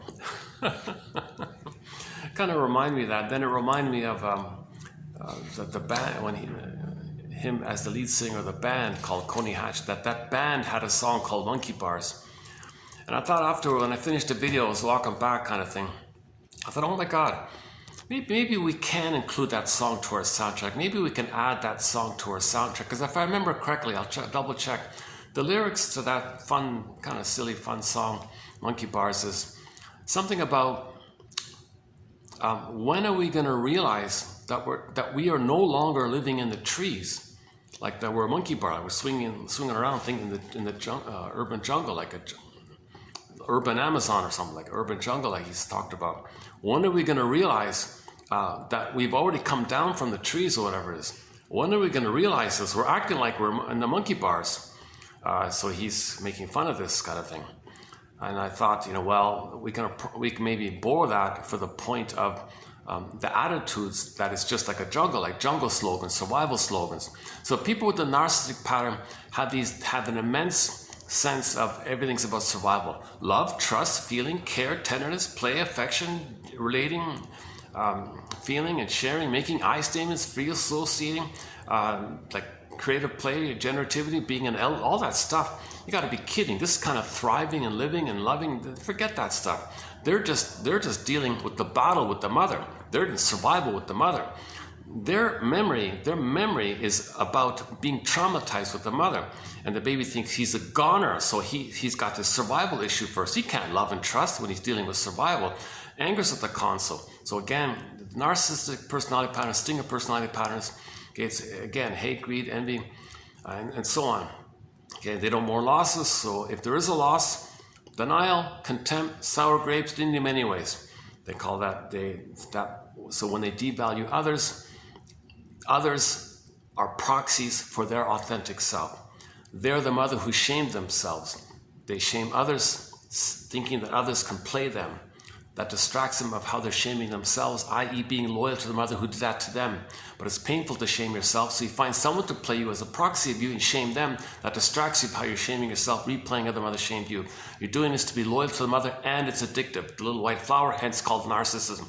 How does someone heal from this stuff?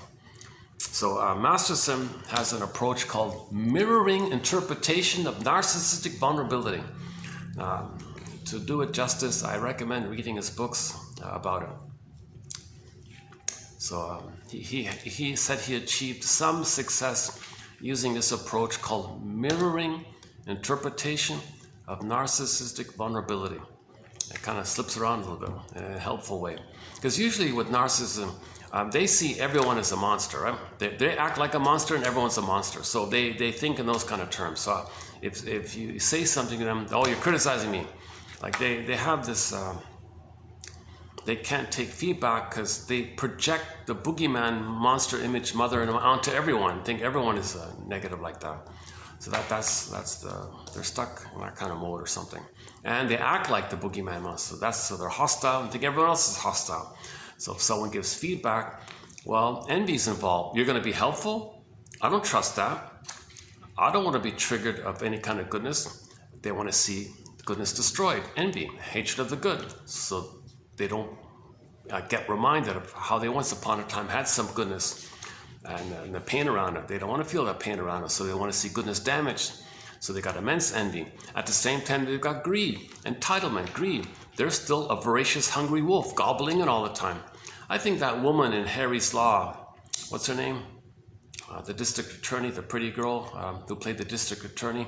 The judge called her a psychopath, that one there, and he fired her. He tried to fire her. He couldn't because she used her good looks to bypass the judge. Can you believe it? That's how clever she was, right? But you could see she was a voracious, hungry wolf. She was empty, and her attitude and her behavior and her cold indifference.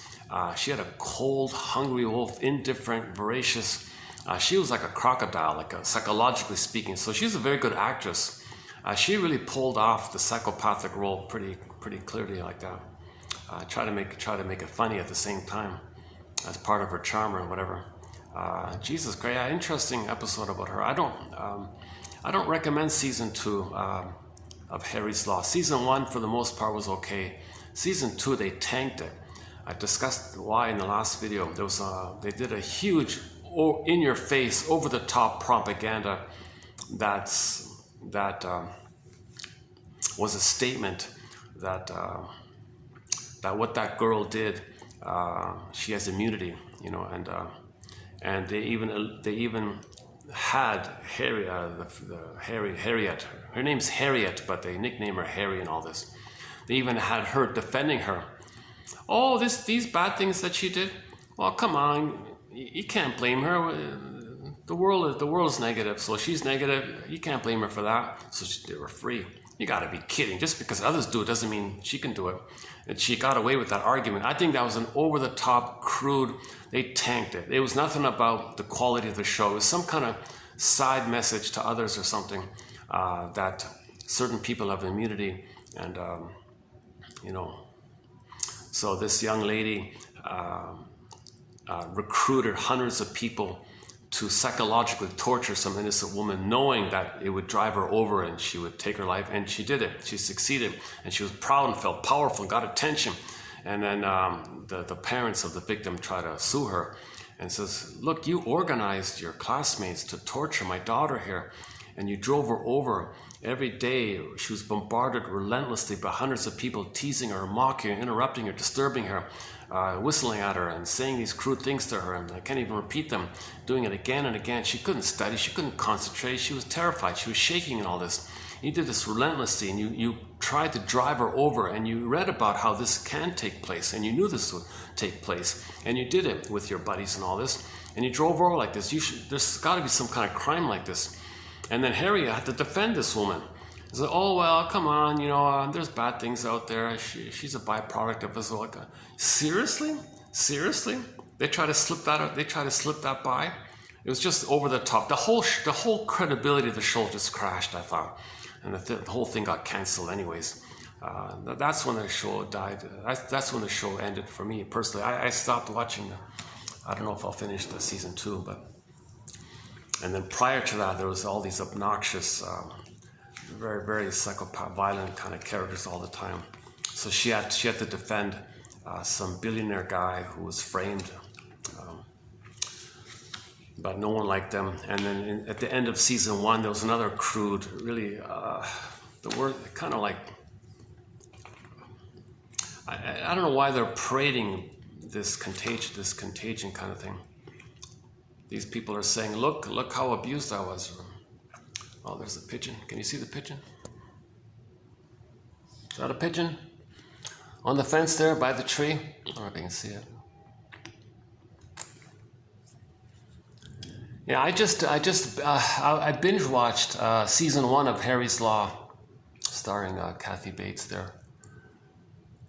There were some fun moments and some good lines in there, but it kind of got dark. Really got really dark at the end of season 1 and the beginning of season 2. I'm assuming the rest of season 2 is also pretty grim. So Mr. Kelly there really had a dark phase in his life, with all this kind of a black humor kind of thing.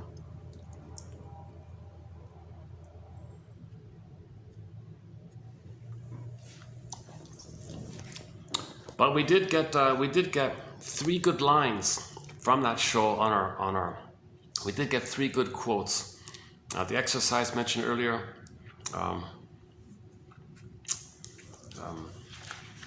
Yesterday we posted one.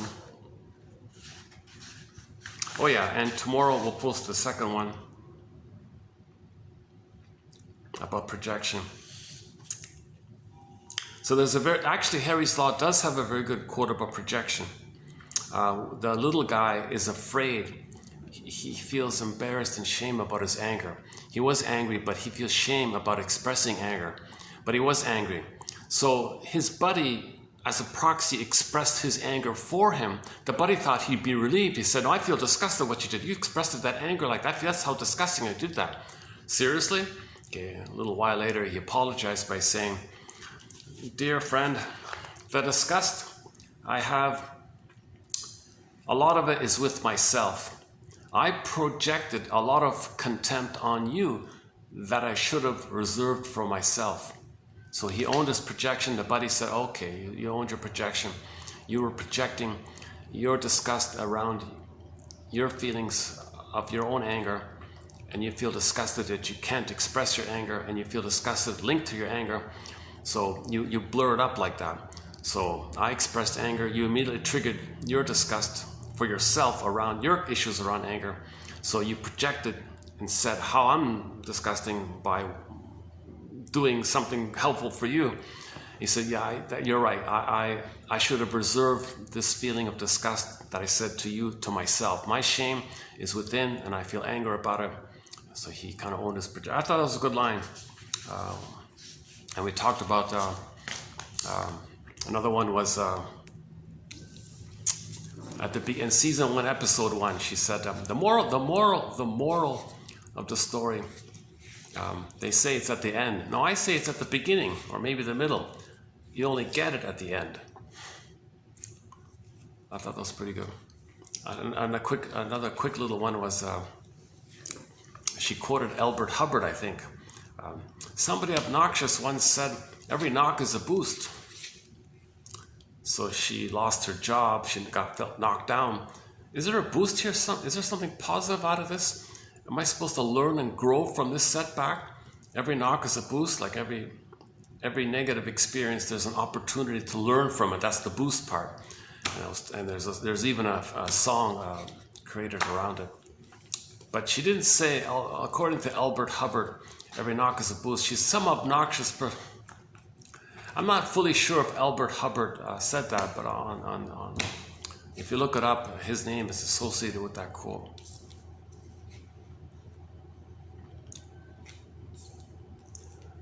Oh, yeah, the sweat's pouring in already. Where can I cool off from? How long did I last? 20 minutes. Yeah, I lasted 20 minutes. Right? So narcissism is in reference to symbiosis. The baby needs symbiosis and oneness with the mother. Then at a certain time, ballpark 4 to 5 months of age, he can hatch out and leave.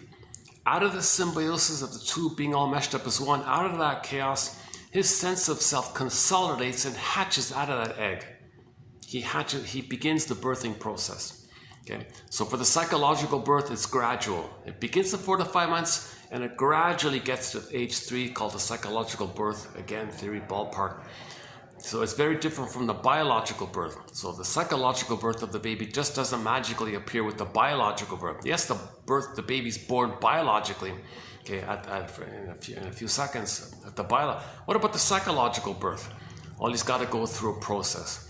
Okay, the process has roughly 5 parts to it. The uterus, okay, time. The uterus needs to be a friendly place, meaning he's in a welcoming womb, meaning the mother's not smoking and drinking and terrorizing the baby and all this.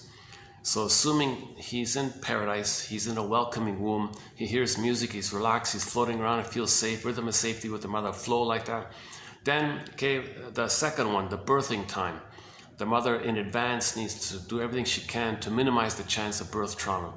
There's a whole topic, Klaus and Kennel, okay, LeBoyer, okay, all these guys, and the lotus birth, and maybe the position, the stool issue, and the gravity, and the tailbone. This whole, there's a whole, that's a huge one about the birthing time. Okay, then part 3 is that the baby needs an extended blissful oneness.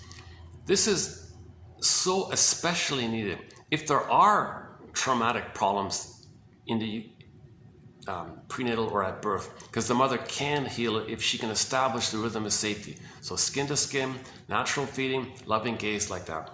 And that's sort of what this quote addresses. Lucy Holmes thinks, oh, we as shrinks can be that mother for the nursery.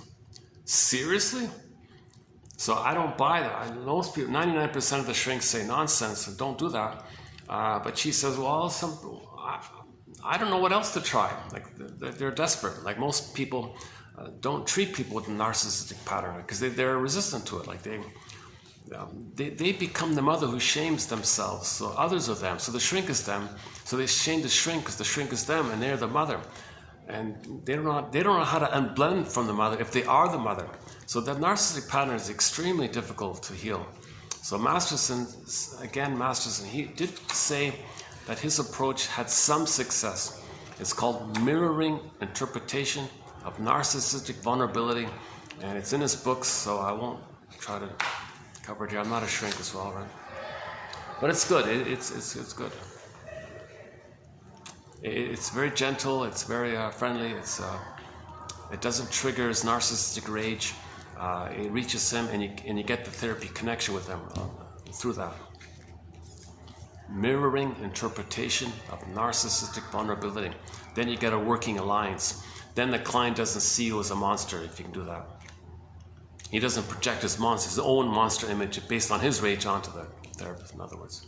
So you can have a working alliance, and then you can now you can cooperate. Now you can be a team. You can cooperate together. You got his cooperation kind of thing. So how do you get the cooperation? Master says, well, here's how you get the cooperation.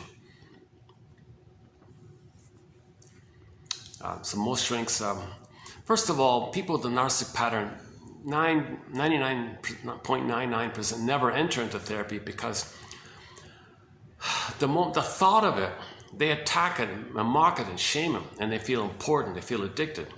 So they can't accept goodness, they can't make I statements, they can't free associate, they can't say they have immense survival anxiety.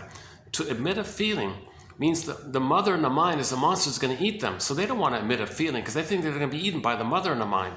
So they won't admit a feeling. So they'll dodge and flip and twist and blame and accuse and use all kinds of tactics and tricks. Because remember, they're using the primary mentation.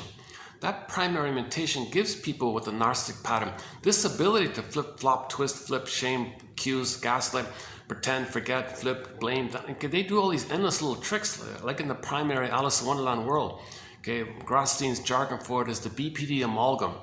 They can play Hall of Mirrors, House of Mirrors, now you see me, now you don't, catch me if you can. Did they say this? No, they're Quicksilver, they're over there. You look there? No, they're over there. They won't admit a feeling. That's why it flips around all the time. You look at it, just darts away. They can't admit a feeling. So how they get away from their feelings is they'll do all these tricks, like they'll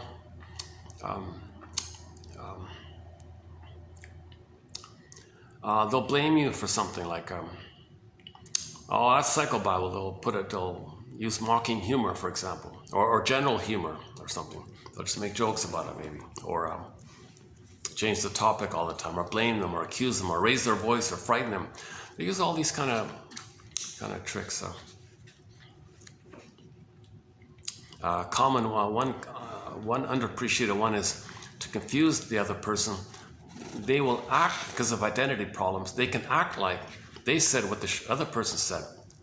The other person is totally confused by this, or they'll act like the other person said what they said. Again, they're confused. Like that's how they survive. They dodge around like that. The best way to fool people is to include a few crumbs of misleading truth called krivda. So they may say something like a little bit truthful thing, but it leads people down the wrong way, and they're confused like that. So they're very good at manipulating and fabricating. They love when things are vague, so they can hedge and flip and. Oh, you thought that? Haha, you meant that. Oh, you thought that? Haha. They can keep it open so they can do that flipping thing. So they're in survival anxiety. If they can't feel, they don't want to apologize. Why should they apologize? They never got enough love to have an identity. So what are they apologizing for? They're still in survival of getting the love, kind of thing. So how do you? So if somebody grows up with that frozenness, okay, how does someone address that? So enter the 1% who think, okay, the shrinks should just play the good breast. That's their theory. So this is, so I don't subscribe. I also don't subscribe to this. I think it's, most people say this is patronizing. This is going to be offensive. People are going to think you're mocking them. What, you're mimicking me? It can backfire. You're making fun of me or something. So she says, well, some people like Mr. Spotsnicks and Miss, what's her name, Meadows or something, and this one here, Lucy Holmes. You know, Lucy Holmes had some good stuff, except this area here. That's where she confuses me. Why she went down this, I thought she was quite a smart lady. It's from a book called Wrestling with Repetition Compulsion. It's not called that, it's called Wrestling with Destiny. She uses the term destiny meaning repetition compulsion. It's like when a person's traumatized, it's as if their destiny is to repeat it all the time. She means it that way. She's not using the word destiny like in an authentic ancient way where you're destined to blossom and be your real self and true self. She doesn't mean it that way. Okay, so here we go. Okay, loving acts cannot be motivated by narcissism. Okay, so in other words, if a person has the narcissistic BPD, MPD, personality pattern, cognitive style, whatever you want to call it, setup schema, that cannot lead to any kind of loving acts. It cannot.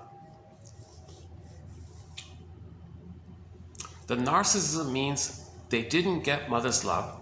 They're enraged. They see the mother as the envy breast who took away their goodness, and they've identified with the envy breast, so now they only have envy. That's the loyalty to the mother. How can a person do a loving act if they hate love? You know what I mean? You know what I'm saying? Henry Slaw, the guy kept saying, you know what I'm saying? Kept saying that. Okay, I talked about Harry's Law a fair bit yesterday. Let's not go down that road this time here. We talked about the fast food and the gangster thing, the name tag, with the funny one with the name tags. Harriet or Harry. was going to mediate between two gangs, right? In her office, she's got all these tough guys coming in, and the perky, friendly, happy, bubbly secretary. Oh, hi there, welcome. I'm going to give you a name tag for you, name tag for you. That was a little fun. That's the brightest, most cheerful scene in that show, I think. Get back to the quote here. So yeah, Miss Lucy Holmes, interesting one. Okay, she has two books and a collection of essays. So loving acts cannot be motivated by narcissism, obviously, because narcissism only has envy and greed and schadenfreude to feel loyal to the mother who got some benefit when she exploited him. So he exploits and devalues others the way his mother devalued him. So that he's only in this kind of archaic battle with the baby and the mother, and he becomes the mother. He becomes the shaming mother. His only safety is being like the shaming mother. He can't be himself. That's why he can't free associate. That's why he can't make an eye statement. He can't get in touch with his real feelings. That's called athimoalexia. Athimoalexia, no feelings for your words. Or alexithymia, no words for your feelings. Okay, again, Snow White's in the coffin, you don't know what you're feeling. Affect phobia, okay, emotional illiteracy, low EQ, whatever. Emotional hypothermia, emotional coma, emotional catatonia. So he can't touch his feelings. He's in a panic, so he's got to skirt around it all the time. So you can't do anything loving because if you don't have your feelings, right? You know, empathy for yourself, for others, you don't see others. When the baby's nursing, it's called part object relating. The baby's relating to a part of the mother called the breast mother. It's kind of utilitarian like that from the baby's end. It's not seeing the mother as a full person with her feelings and all that. So he's relating to the breast mainly. He thinks that's like a part that just serves him, like a utilitarian. He doesn't really see it as a part of the mother. So for example, if the breast mother's hurting him and the baby bites the nipple with his gums or something, the mother's in pain, he has no clue that he hurt his mother. He doesn't understand him. Likewise, you say to somebody with a narcissistic personality, you know, that was hurtful what you said. They don't have a clue. Just like the baby wouldn't have a clue that him biting his mother's nipple caused her pain. It doesn't register that he didn't reach that place. To reach that place of empathy, you need to be loved first to differentiate. Then you can feel other people's feelings. They don't have empathy yet. So that's a classic trait of NPD. They don't have the NPD pattern. They don't have the empathy. They didn't reach that place of empathy. Empathy is a developmental achievement when the baby's loved. Gratitude is likewise with gratitude. So they don't have gratitude or empathy. Likewise, they don't feel any need to apologize. So people with the narcissistic pattern never apologize. One of their slogans, never apologize, no regrets. All these slogans, number one slogans. So they're in the jungle, play monkey bars, Coney Hatch. When are we going to realize that we've already come down from the trees?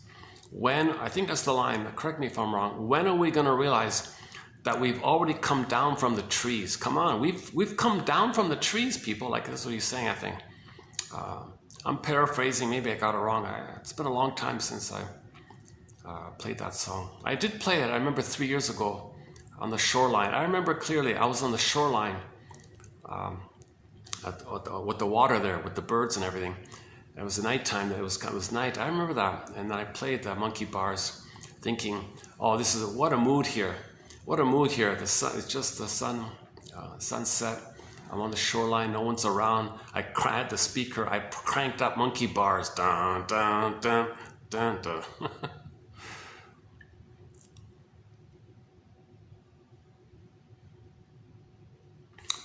It got a lot of radio play. I heard it a lot on the radio as a kid and all that. It's a familiar song for me. They played it a lot. So I think we're leaning towards adding that song to our soundtrack. But we do have one Coney Hatch song on our soundtrack, the one called First Time for Everything. First Time for Everything. So maybe we'll add monkey bars as well.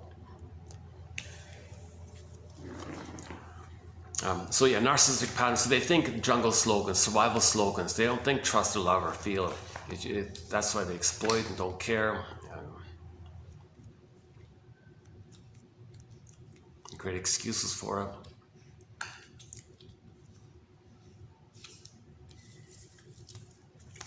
it. and it's socially accepted in society because they can make money by that.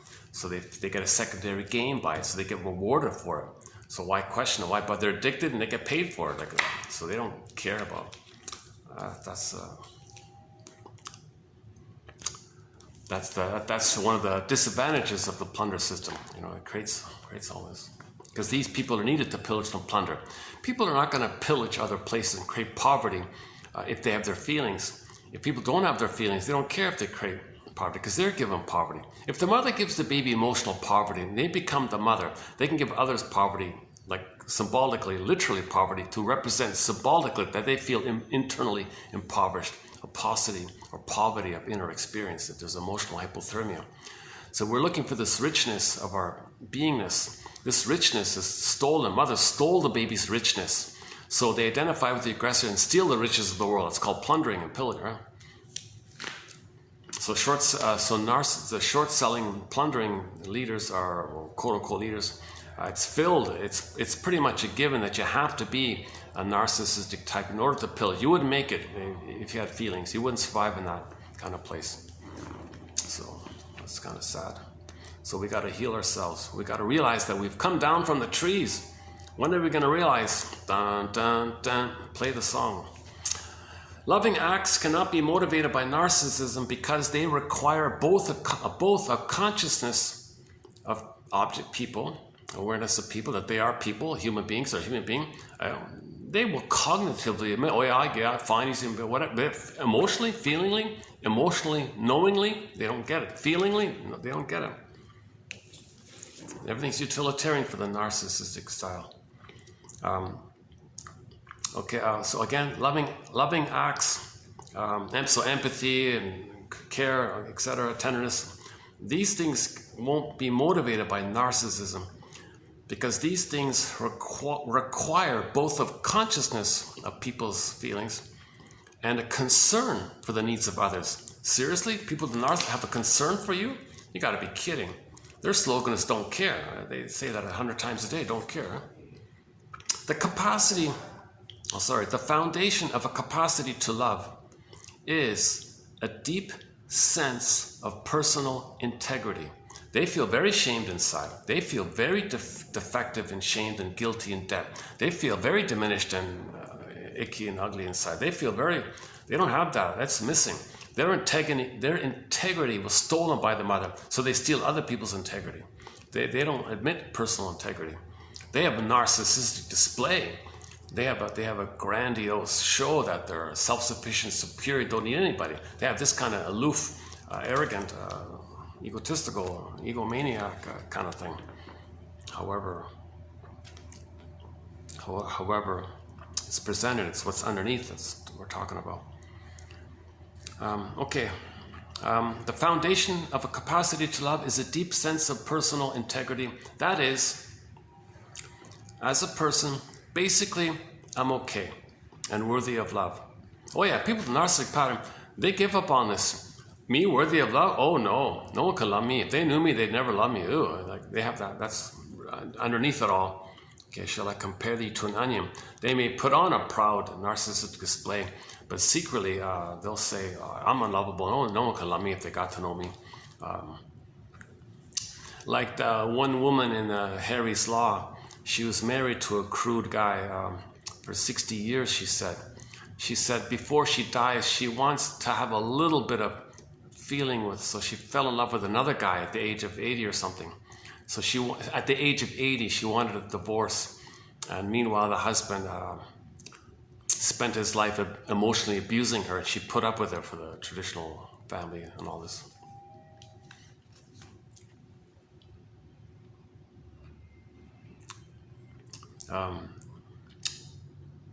Where are we here? The foundation of a capacity to love is a deep sense of personal integrity. That is, as a person, they feel okay and worthy of love. This sense of self-worth is not narcissistic self-worth, not fake self, persona self-value, narcissistic display value. We're talking about your feeling self, okay, the connection to your beingness. the serene, inexhaustible fullness of being. Okay, your embodiment, your sense of self. Okay, this inner home sense of self, this inner home sense of self. This inner home sense of self is the residue, so that's called embodiment, etc., is the residue of our earliest relationship with our mother, when she gave us the idea that our vulnerable, tender, trusting need for her would not make her withhold love, the love that we needed for survival. Look at that, eh? The baby's saying, Mother, I'm tender, I'm trusting, I'm vulnerable, I'm completely dependent on you. And the mother sees that and says, I'm going to withdraw my love for you. Whoa. That's a huge rejection. That's called a betrayal trauma, attachment trauma, relational trauma, interpersonal trauma, to a severe degree, obviously. Maternal acceptance. Now, by the way, one clue to narcissism is that people with a narcissistic pattern either over-idealize their mothers, put them on a pedestal and worship them, or completely devalue them and demonize them. Okay, that's a clue that the splitting is going on, because when severe trauma takes place, they don't have a memory of a mother in there. They have a memory of goddess and demon. Things are split to deal with things. Okay, that's known as the famous psychic splitting defense. So if splitting's being used, you know there's severe trauma like that. Almost again. See if I can hold out here a little longer here. I need to do an air conditioning runs at some point here. I need to cool off here. Maybe I can.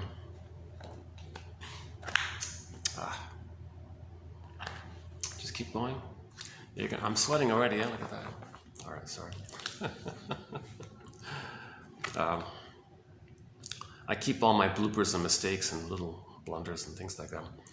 So your mission, should you choose to accept it, is to relate to these quotes directly. It's between you and the quotes, not me. It's between you and the quotes. That's the best value I think a person will get if they link the quotes to themselves, not by my presentation. I have anxiety. It's a work in progress for me to deliver this material. And obviously, I'm not a full example of this material because I haven't been analyzed. I didn't do this. I'm trying to learn this first, right? I'm very eager to do what they call a full analysis. Okay, maternal acceptance of the infantile delusion that mother and child exist in a bubble of symbiotic oneness, and the mirroring she provides in her loving gaze at the infant establish neural pathways, brain pathways in the brain of the developing infant that make the child perceive the idea that he is good and worthy of love as a reality. Human connections lead to neural connections. The interpersonal leads to the intrapsychic. If this interpersonal is missing, he won't have that memory. How the mother treats him, he treats himself. Mother hates him, he's going to hate himself. Simple as that, right?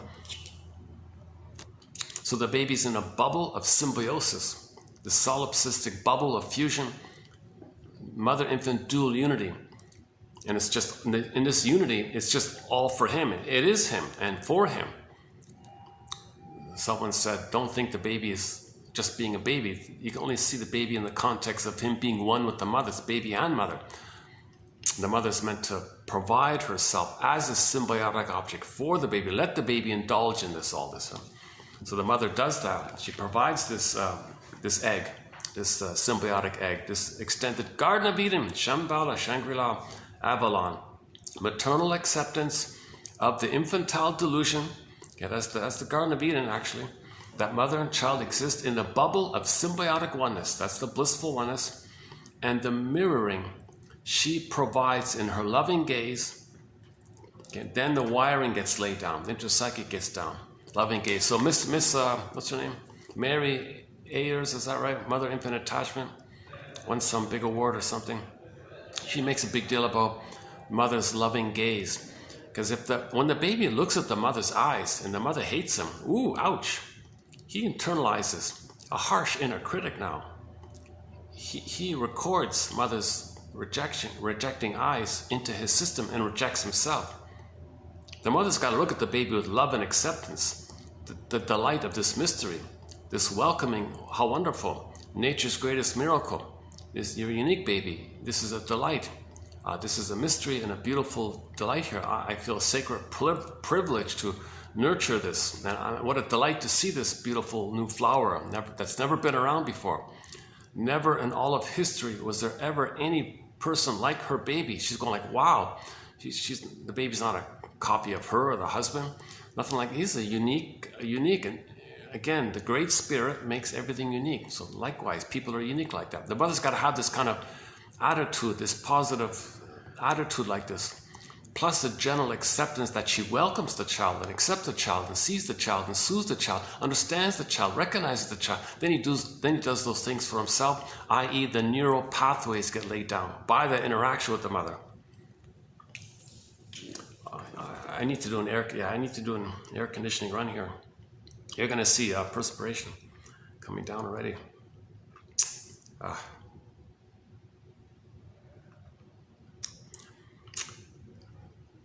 Okay, when narcissistic clients enter therapy, the initial task of the therapist is to try to lay this basic foundation. Wow. Literally create new neural paths. See, here she's off the deep end. This is, I don't agree, most people don't agree with this, but I still want to include the quote because it does highlight something important about narcissism. So she teaches us a little bit about narcissism, but the attitude that the shrink can literally play the breast mother for that fellow, you got to be kidding me. It would just be this. He'd just get enraged. He'd be more demanding. He'd be more greedy. It's very dangerous. Like you can't do it. It's patronizing. It's infantile. You're hurting him. You can't do it.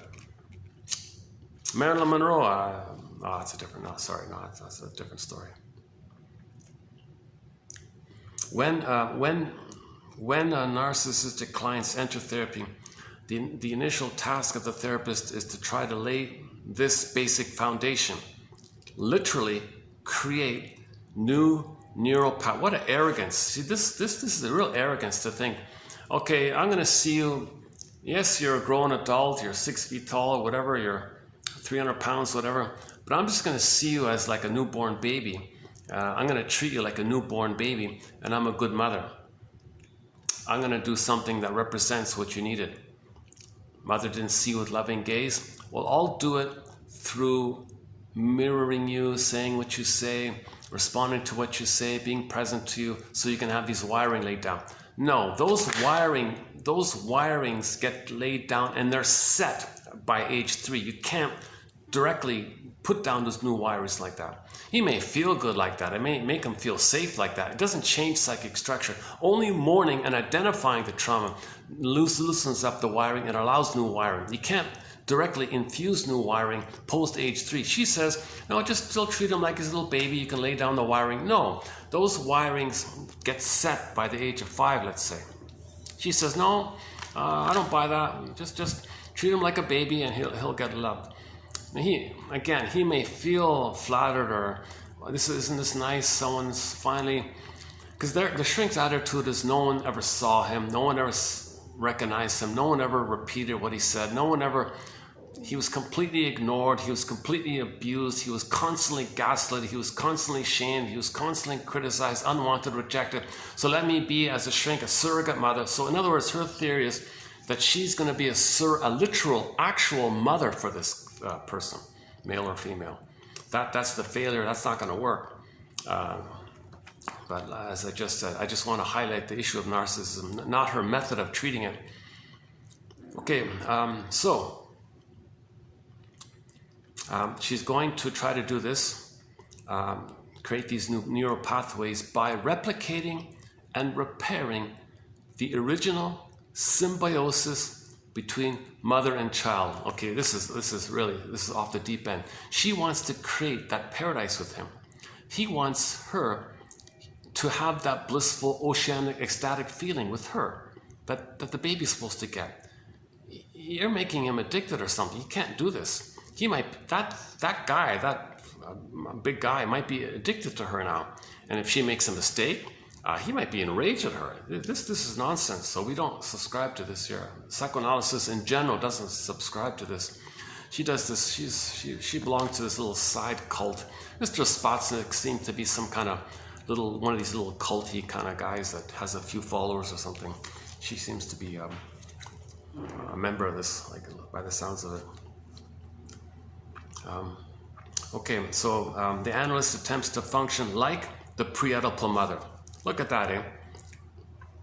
Oh, sorry, back up here. Early in treatment, narcissism must be joined. Okay, the analyst attempts to function like a pre-Oedipal mother, i.e. the analyst is going to be the breast. Okay, the analyst is saying, I'm going to be the breast. Not literally give you actual physical milk, but everything in that mode in terms of psychology and mirroring, and the mirroring will feed you kind of like the milk should have fed you. It's more about the loving gaze, I think she's saying. All right.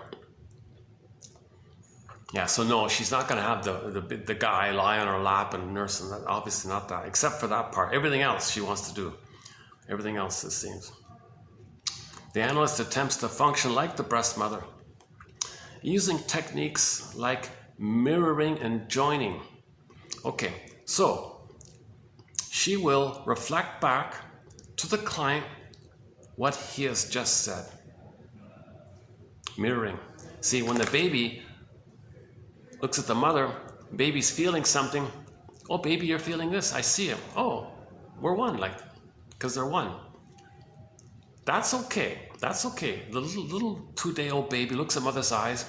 Baby's going goo goo. Mother go, I see it. Wow. Okay, you see me. We're one. It's friendly like that. It's fun, playful, friendly kind of. She wants to create that. She wants to do that. You got to be kidding. Ironically, anybody who attempts this would hate her. I think they'd be enraged at this. I don't know who would go along with this. So interventions which reflect back to the interventions. So what she says will reflect back to the person what he has just said, or give him the idea that the analyst has the same feelings he has. What a lie. Oh, you feel upset? I feel upset too. You don't like that? I don't like that too. Like, she just agrees with everything. She's like a total lapdog lackey. Like, I'm going to mirror everything. Notice how people with the bully pattern want that. They want yes men. So she's going to be a yes lady for him or something. Just agree and say yes to everything. And she doesn't initiate it. She doesn't initiate any comment. She doesn't start anything. She only responds to the baby. So she waits for the baby. Then the mother, oh, I see you, baby. So in the original, the baby has some message. Mother, oh, I see it. Baby has a message. Oh, I see it. Baby feels seen. She recreates that. The client says, bad weather. Yeah, it sucks. The bad weather. Maybe it'll rain. Yeah, maybe it'll rain. She just like, she's trying to do that. What an insult. What a patronizing insult. I think it's way too easy for her to covertly slip her anger, mocking him. I think she might be covertly mocking him and hurting him by doing this. She might not even be aware of it herself. But my hunch is, if she is going to engage in this, this is a rationalization for her to slip in her hate onto the fellow. Because she projects her mother onto the client and wants to express her anger at her mother. So the client turns the tables. All right, client, I'm going to seize the mother who hurt me, and I'm going to mock you and hate you and express my anger at you by mocking you. But I won't say it like this. I'll say, no, I'm going to mirror you. Okay, shall I compare thee to an onion? So she might be doing survival anxiety. She might be just trying to survive by expressing her anger. So she needs someone to play her mother. All right, client, you're going to play my mother. I'm going to slip my anger at you in this slippery, passive-aggressive, covert, veiled way where I can sneak in my mocking at you. And the client is meant, and she's going to present the case. Well, you need to be mirrored, so I'm just going to say what you say. I really don't buy this kind of thing. Nothing wrong with her being nice to him and respecting him, but this doesn't work here. Where are we here? See, it's BS. Look here. The narcissistic client. Sorry, the contact function. Where are we here? We'll back up. Okay, I need to cool out. Yeah, sorry. Let me do an ace. Let's see if that guy's still there. Maybe I can go back. A second. Yeah, I'm baking in here already. Now, hold on a second.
Oh, it's setting up here.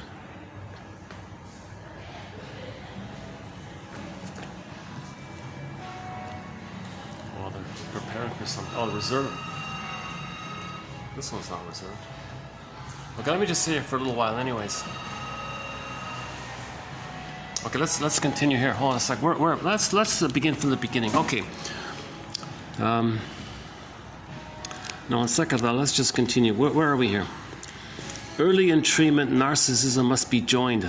The therapist or the analyst attempts to function like the pre-Oedipal mother, meaning the first year mother, the first few months mother, the breast basically, using techniques like joining, mirroring. Okay, that's saying yes, yes all the time, yes. I feel what you feel. My thinking is the same as your thinking. My feeling is the same. So we're symbiosis. She's trying to create the symbiosis for the fellow because he never got it properly. She's trying to actually recreate it. She's trying to engage in it. He's going to be madly in love with her if he does this, right? Like in a negative way. He's going to be in a transference psychosis if she does this. I think she's risking hurting this guy. Interventions which reflect back to the client what he has just said, or give him interventions which reflect back to the client what he has just said, or give him the idea that the analyst has the same feelings he has, symbolize the mirroring gaze, the loving gaze, mother's loving gaze, symbolize, so that's her theory, it's going to symbolize or be equivalent to the mirroring gaze of the mother looking into her newborn baby's eyes. She thinks it has the same effect. She's treating the fellow, the 50-year-old man, as a 2-day-old baby or something. The contact function, speaking only when spoken to by the client, recreates the earliest relationship in which the good enough mother fed on demand. Yeah, look at that again. See, it's baby-led, right? When the baby is nursing, it's all baby-led, fed on demand, infant-led, baby-led, fed on demand. So the client, the mother has no personal identity. She's only a breast. The client treats herself only as a breast. Okay, so she has no personhood. She's just functioning like a breast, right? So it's going to be baby-led. He's treating her like a baby. Oh my God. Okay, and otherwise protected her infant from too much stimulation. Oh yeah, so if the therapist has an opinion that's too stimulating, it's too much for the person. She thinks the client, what do you want from me, mother? So if the therapist is the all-giving good breast, goddess breast, that's okay.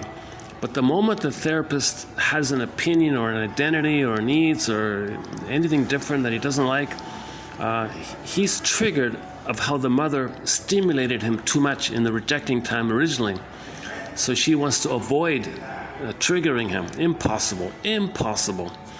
In this symbiotic and nurturing, give me a break. In this symbiotic and nurturing environment, this is fantasy here. Okay. The narcissist, no time machines. You can't do this. But anyways, the quote says here, in this symbiotic and nurturing environment, the narcissistic client relives and reworks all the important developmental tasks of the pre-Oedipal period, meaning the first 18 months. The pre-Oedipal means first 18 months, first year basically. Gradually deactivating neural pathways and magical thinking. See, she's a narcissistic god herself. She thinks she can deactivate the man's brain. She thinks she's so omnipotent that she can change the man's wiring. Give me a break. Gradually deactivating. It's like Miss Holmes thinks she's going to magically give the man a new brain, basically. Gradually deactivating neural pathways that have led him back and activating new neural pathways of healthy functioning. Doesn't work. No neuroscientist would buy this. I intuitively, I don't think you need to be a neuroscientist to point out the flaw in this. He experiences a healthy omnipotence and safety, which gradually establishes the basis of a feeling of basic integrity and acceptability, without which the world would be intolerable. Again, nonsense.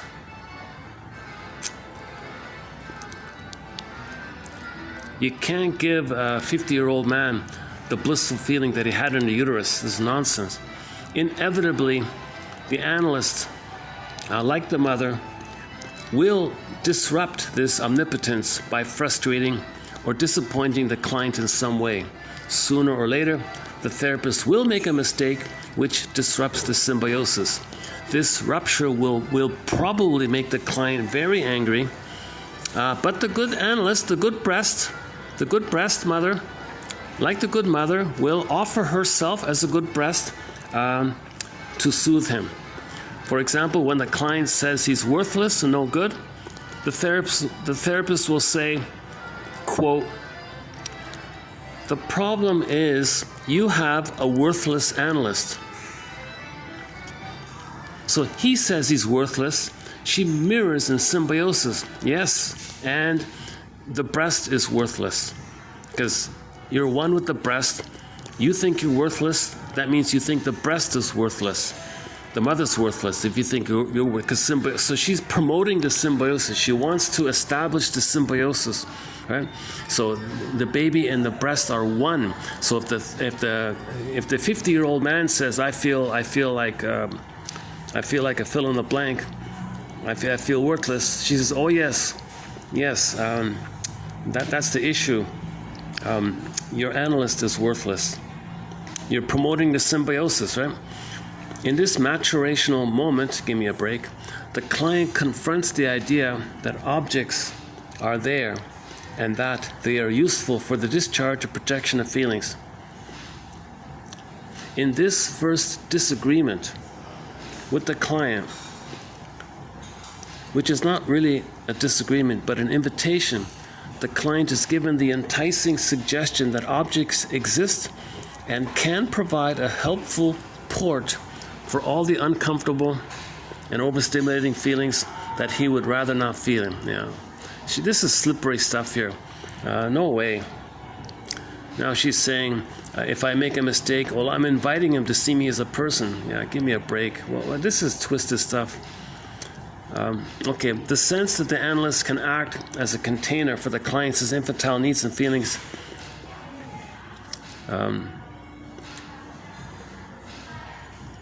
and the sense that she can accept, tolerate, and process his hate is the first step on the road to developing a capacity to love.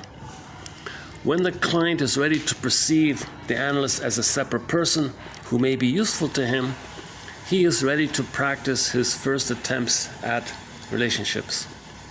He can begin to risk giving the therapist his real feelings, both positive and negative. And when he is accepted and understood by the therapist, he begins to realize that the therapist and the therapy process has some value for him. And this is the precursor for a capacity to love later on. Okay, this convoluted mumbo jumbo mesh of BS, you see, This is a shield. This is a camouflage for her incompetence. Okay, for her covert way to make her feel important and useful with this flawed philosophy. And because she's doing this, she's probably hurting the fellow by doing this. And she gets away with it because if he gets angry, she can call the cops on him, you know, so she gets, you know, she has immunity, right? And she can blame the victim. This is a mumbo jumbo, but it does highlight, I include this quote specifically to highlight that this is what things should not do. So this quote is telling you what you should not do. Let's make it clear, right? Okay, that's it. I'll leave it at that. Okay, I think I can just stay here. Let me just stay here for a bit. Can I change it up here? Let me try this. How's this? Can we guess? Different background here. It's okay. Change it up. Just a boring back. It's fun background. The mirrors, eh? All that. Oh my God! Oh, I talked about the baldness in the last video. Yeah. On YouTube, there's a lecture. There's a theory about why people lose their hair, about the water issue, discussed in the last video.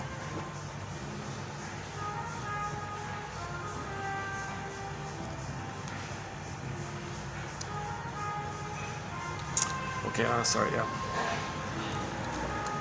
Okay, so we got three more here. Two more from Miss Holmes and one from a guy named Carlson here. Okay, the second quote. So again, to heal any personality pattern, even the bully pattern, even the Iago pattern, any kind of pattern, the goal is to restore the ego, enhance the ego. Okay? The ego is damaged. It's the scarecrow. That's honoring the person. That's helping the person build his ego. His ego's damaged. Don't ignore that. Forget about that, and just be the good breast for the person. You got to be kidding. This is called a psychotic, psychotic. What do I call it again? Neurosis. Transference psychosis. You're going to put this guy in this mad folie douce with her. He's going to be obsessed with her. He's going to be symbiotic with her. He may stalk her and he may follow her and why didn't you do this? And oh, you're rejecting me now. He's going to be too dependent. You cannot literally, technically do what the mother did. The idea is to make it to his awareness. Confront him. No, this actually happened. Your mother failed you. I'm here to support you in this realization that she failed you. You can feel safe to feel that because I'm here for you. That's the healthy way to help him get the truth. Don't bypass the truth, and you're patronizing him by treating him like a baby like this. You want to support the fellow, give him an interpretation, give him the feedback in a way that he can accept at the right time and all this. You said this, did you notice you said that? Oh my God, that's the art and craft of psychoanalysis. Now, if she can't do that, maybe she thinks, "Oh, I'm a wonderful woman. I can be a good mother." I'd be curious to know if she had children, because I wonder maybe she never had children. That'd be interesting to find that out, if she had children or not. Because if she never had children, maybe she. Oh no, I think she did. Did she mention it in her book whether or not she had children? Okay, let's imagine a case scenario where she never had children. Maybe she's thinking she's trying to nurse herself or something. Maybe she's trying to use the client to see herself as a baby and do a positive, what Bergler calls a positive gesture. Where, all right, 50-year-old man, I'm going to see me as a baby, and I'm going to be the role of omnipotent good mother. To me, you play me. You play me as a baby, I'm going to play me as the good mother, and I'm going to feed you, meaning feed myself. She may be doing this kind of flipping thing. So she's using the fellow as a stand-in for her as a baby, and she wants to nurse herself kind of thing. Maybe that's going on. I don't know. I don't know. So here's a good quote about what not to do, right? And all of the 10,000 quotes we posted. Okay, got some people here. Okay, yeah, I can go back. Yeah, let's go back to the other room. Yeah, okay. So.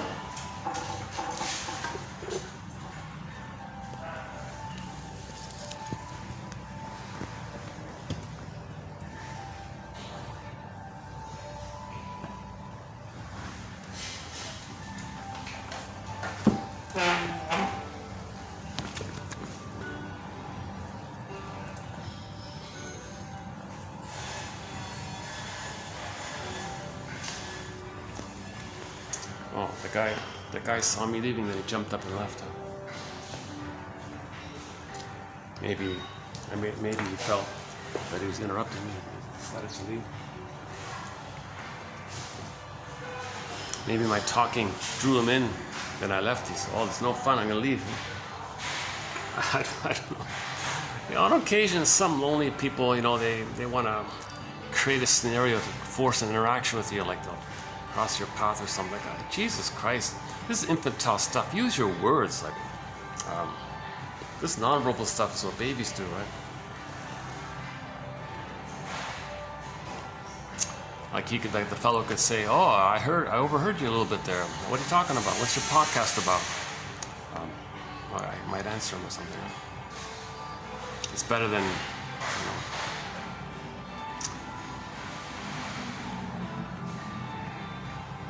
Or maybe he just wanted to, just curious. It is a nice spot. It is a nice, this section here is a nice spot.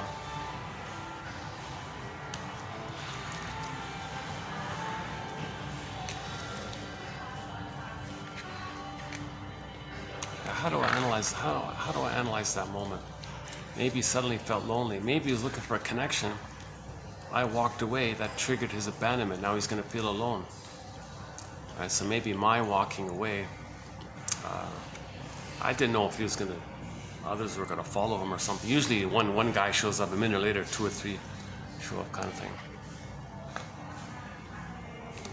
So when I walked up, maybe he felt, "Oh, I'm going to be abandoned, I'm rejected. He doesn't want to stay in the same room with me or something." Maybe he thinks those kind of terms. So that could be a symbiotic issue. Maybe that's a symbiotic issue. I don't know. So, yeah, symbiosis, our song for this is Constant Craving by Miss Katie Lang, right? Constant craving. I have this constant craving. Okay, that means that I think that's code for that as a baby they didn't get the symbiosis. So there's this yearning and craving and longing for this blissful oneness. They never got it. They longed for it, right? Constant craving.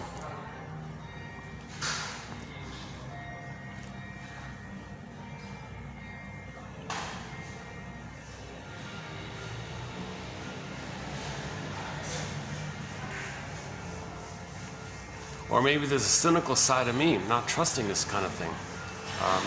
Maybe there's something deeper in me where I'm interpreting her theory in a sarcastic way a little bit.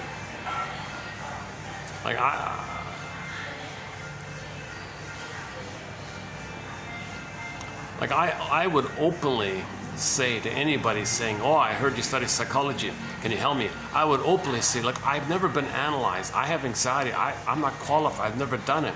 The basic requirement to be a healer or something is to have been healed by a soul doctor. So I can't do it. We can, as equals, we can explore our confusion like that. That we can't expect anyone to function as a proper full analysis from that. So we can bounce ideas back and forth, and if we're triggered, we can make I statements together. Because if you're triggered, the anger you feel is for the mother in the past, so we can explore that, discuss that, make I statements. That's like a co-counseling kind of thing. But to hang a shingle and take people's money and to do something like what she's doing.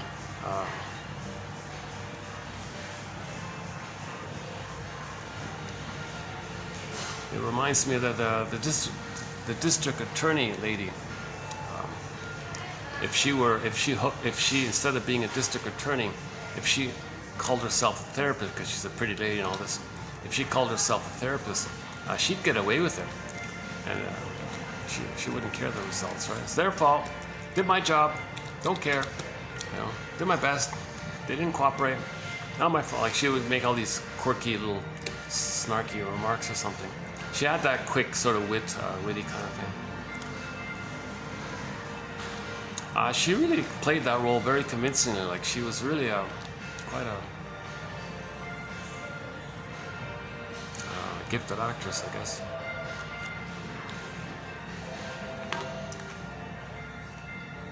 Okay, next one here. Also about the birthing one. So back to the birthing one. So in the last video, I think Lucy Holmes, she's good in the birthing area. Like she's good about the birthing issue. Reducing birth to predictable patterns of using forceps and episiotomy.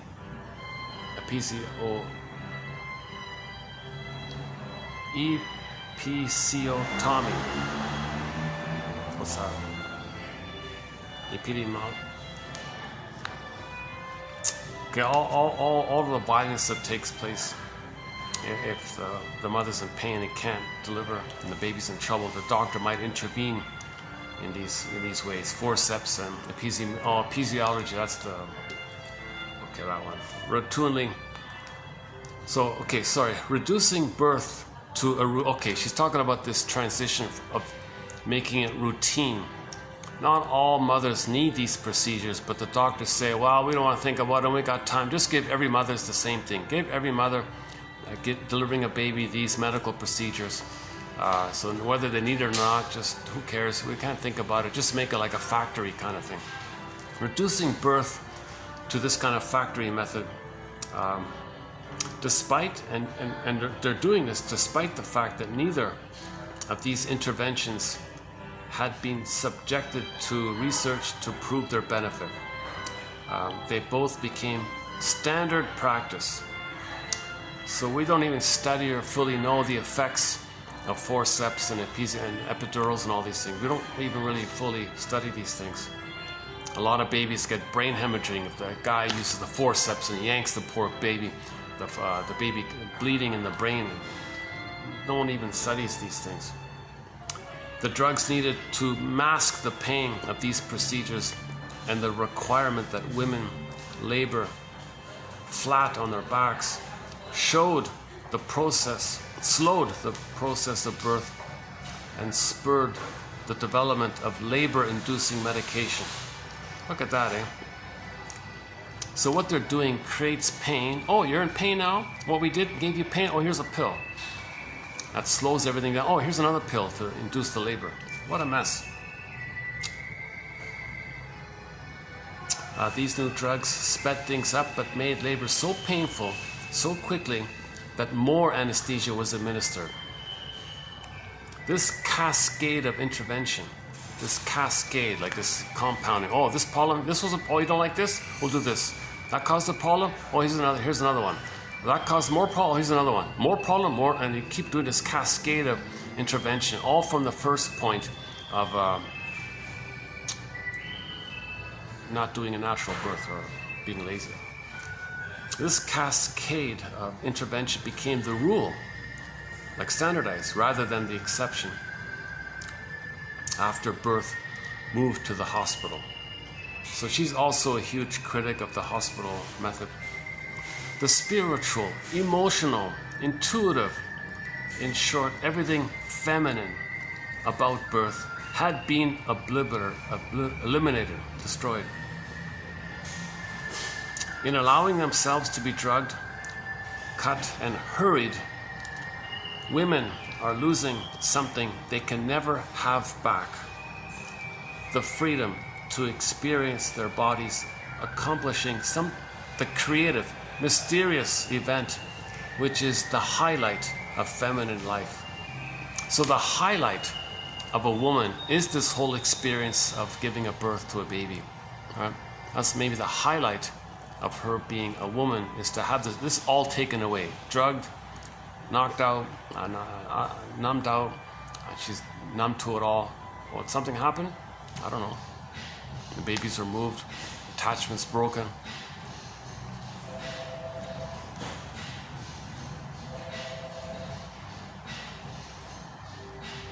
So in the last video, she made the quote about Louis the 14th or something like that. They say he's the guy that said, let's speed things up. Let's traumatize the babies. So forget about natural birth. Let's create a painful birth. Let's make it easy on the doctor. Let's do. That's what the witch burning thing was. Let's get rid of all these midwives. Those are the witches. The midwife. The midwife is a witch. Can you believe it? Herbs and natural birth. Oh, natural birth. Oh my God. I'll get rid of them. Okay, put them on a table. Procedures, forceps. Okay, and then traumatize the baby, because we need traumatized babies, so they'll be callous and filled with hate, and that's needed to plunder. I think that's the metaphor of the Jeopardars in Star Trek. I think that's what they're talking about. Last one here, personality types can sometimes be referred to as cognitive styles. So if you ever hear the phrase, that's his cognitive style, okay, that's a very polite euphemism to say he's a wacko, right? Or I disagree, let's say. We have different cognitive styles. So it's not bad, right? If a clinger doesn't want to marry the stinger, the clinger might say, well, I'm sorry, I don't accept your offer because I think we have different cognitive styles. Okay, you've identified with the aggressor and you want to shame me. That's your style, that's your cognitive style, your schema, your working model. My working model is differentiation, but it's not complete, so we have different styles like that. You're in the paranoid schizoid mode, I'm in the depressive mode. You're in the stinger mode, I'm in the clinger mode. The stinger might say, well, I need somebody to shame, damage, control, belittle, and you're looking for a good parent. So why don't you just fool yourself that I'm a good one, because in your schema, you're no good and other is good. All babies need to think that the mother's good. So why don't you just put me in the role of good mother? And some clingers fall for that. Some clingers and codependents marry stingers, thinking that the stinger is not a stinger, that they're not, it's called sweet lemons. They're not sour, they're sweet. They twist it to fit their model. Stingers love this arrangement. Oh, good. Now I have somebody to shame, belittle, devalue. And the clinger says, well, that makes sense because I'm not okay, you're okay. Stinger says, of course, I'm okay, you're not okay. And this goes on for 6 to 7 years, the clinger and the stinger. Clinger finally wakes up, leaves, and then writes a self-help book entitled Codependent No More. Won't walk down that road no more. Play the song by April Wine. Miles Goodwin passed away about 2 years, maybe 1 year ago, yeah, about a year ago, or half a year ago. The lead singer of April Wine. Oh my God, April Wine now, it's a pitiful, miserable cover band. Likewise with Streetheart, when Kenny Shields passed away, it's a pitiful, miserable, intolerable cover band. Oh my God, I heard like 2 minutes of the Beach Boys. Oh, it's worse than a cover band. Oh my God, flocks of people came for the nostalgia or something. Oh my God, if you just listen. Oh my God. So yeah, all the Survivor songs, I Will Survive. We played the Glee cast. The Glee cast has a very good combo song. Gloria Gaynor's I Will Survive plus Survivor. Destiny's Child, Survivor with Gloria Gaynor's I Will Survive. Every knock is a boost. So the clinger might say, well, that's a knock. Oh, gee, well, that's a boost. I can learn now. I realized my mind was, I'm not okay, you're okay. And someone took advantage of that because the stingers need someone naive and childlike to damage because they're only married to mom. So they needed someone to play them. So the clinger says, you mean to tell me all this time I was playing them as a baby, which they shamed, so they wanted to repeat what had happened to them. And then they saw me as the bad mother and they wanted to control me. And they felt entitled and they wanted me to mirror them. And they thought my pain was externalized for them. And they're addicted to this. They were addicted to shaming me and hurting me. And I went along with this. Oh, that's a huge, the awareness of this knock can be a boost. Every knock is a boost or something.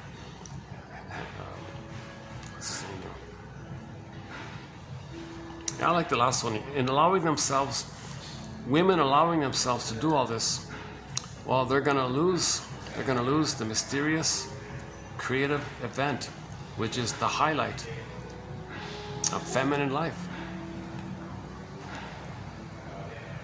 Women experience something special when they give birth like that.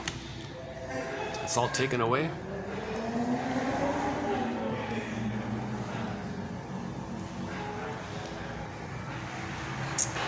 But women created this in a way because contribute to it. Women have a part in this because women bring love or hate into the world. The hand that rocks the cradle brings love or hate into the world. So if the mother has a son and traumatizes the son, he'll grow up and do these cruel things later on. So women brought those fellows in. Now, we may argue that men started this 10,000 years ago in the panic to get the serotonin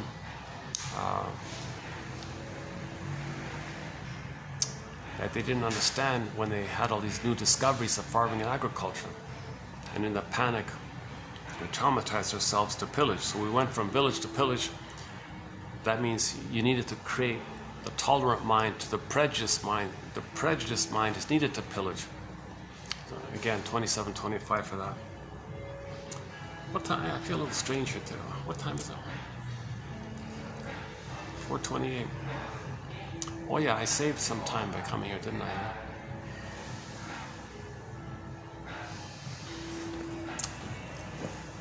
I wonder if I can go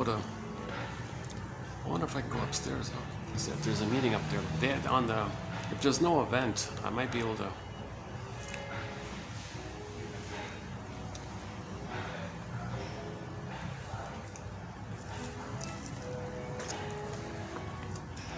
Okay, a little bit unusual, this batch here, the one about the narcissism, and the second and third about the birth, and the final one is just how some people use the phrase cognitive style or mindset instead of personality pattern or character pattern. So if you don't want to say to your friend, gee friend, I think you might have the narcissistic personality mind or something. Well, to avoid that, his rage like that, I think we have different cognitive styles. Oh, okay, that's pretty scientific, pretty neutral. It's hard to get angry at that.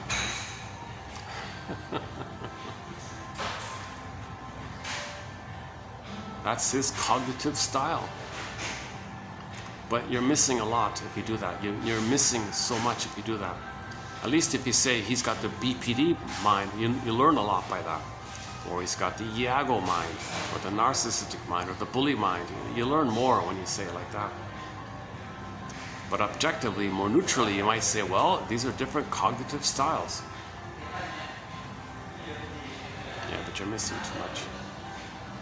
Maybe it's a case-by-case scenario of when to use when to use which phrase. Let's maybe keep this video on the shorter end here. Yesterday was a 5-hour one. Yesterday was a good one. I'll keep this shorter, 2 hours, yeah. That's okay. Keep this shorter. I can walk outside for about 10 minutes in the heat, and then maybe I'll wrap it up there. Let's do that, yeah. Hold a second.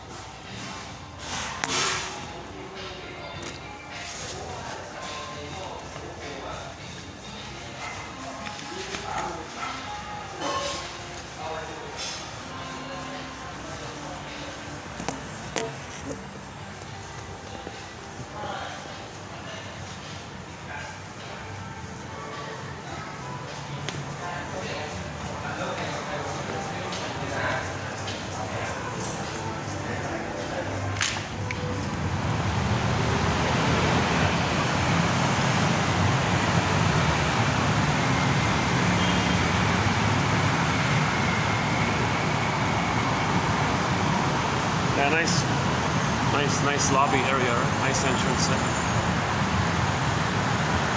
Oh! Lockhart has a message on there. Let's see, how does it look this way here? To the mirror. Aha! Hi there. Hi. How about this way? This mirror effect. House of Mirrors.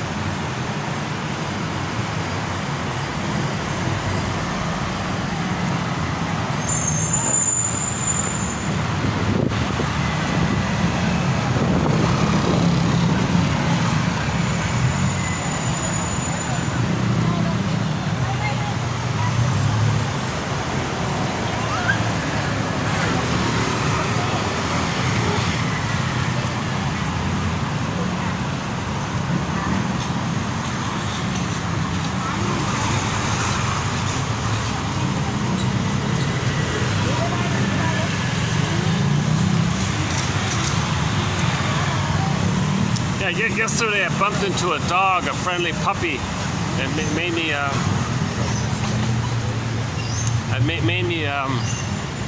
want to get a puppy.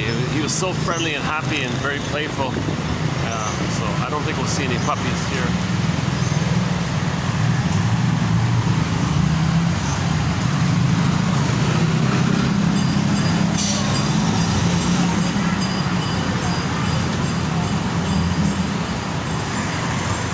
Actually, there's a really ritzy, nice high-end place not too far from here, but it's kind of awkward with with the staff and all that. There's a little mall here we can go to. It's too noisy here, right?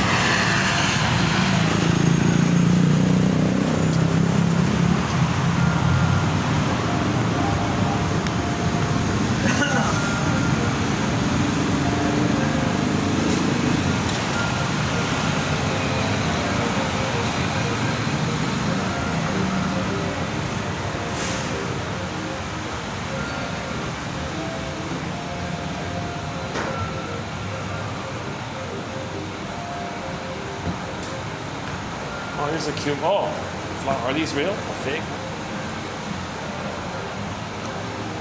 Oh, well, they're not real, but they look kind of nice.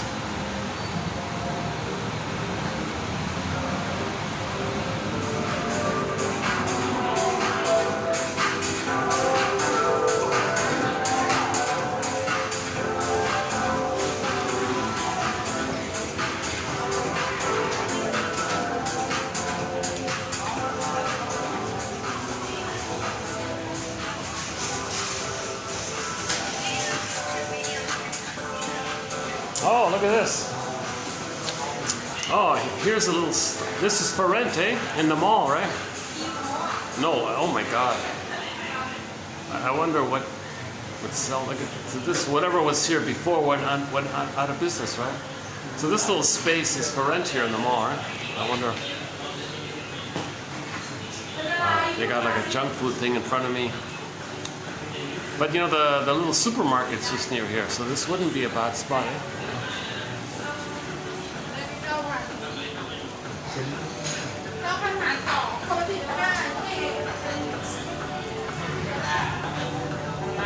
Ah, more flowers, eh? Oh, these are real ones, eh? Oh no, fake. These are fake too.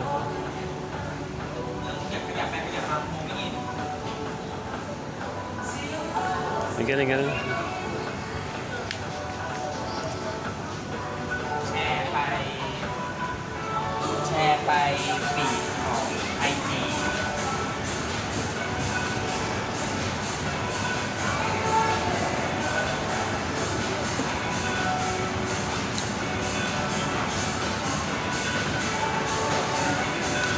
Let me go to the third floor and wrap it up.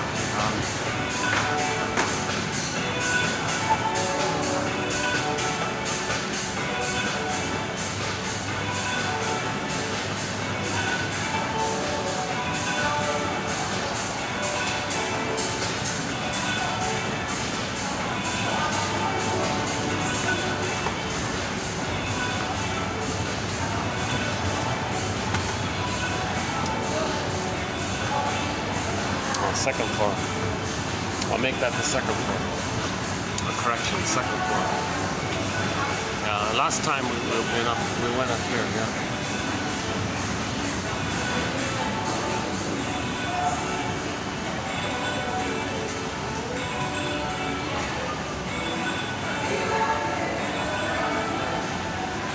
Yeah, these guys are closed, so that's good. Yeah, okay. So we can spend a few minutes here. Let's wrap it up here. Any final thoughts here?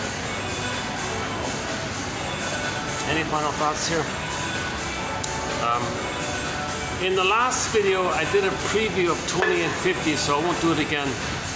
So if you want a preview of 28, well, in the next video, we'll be doing 2850. This was 49.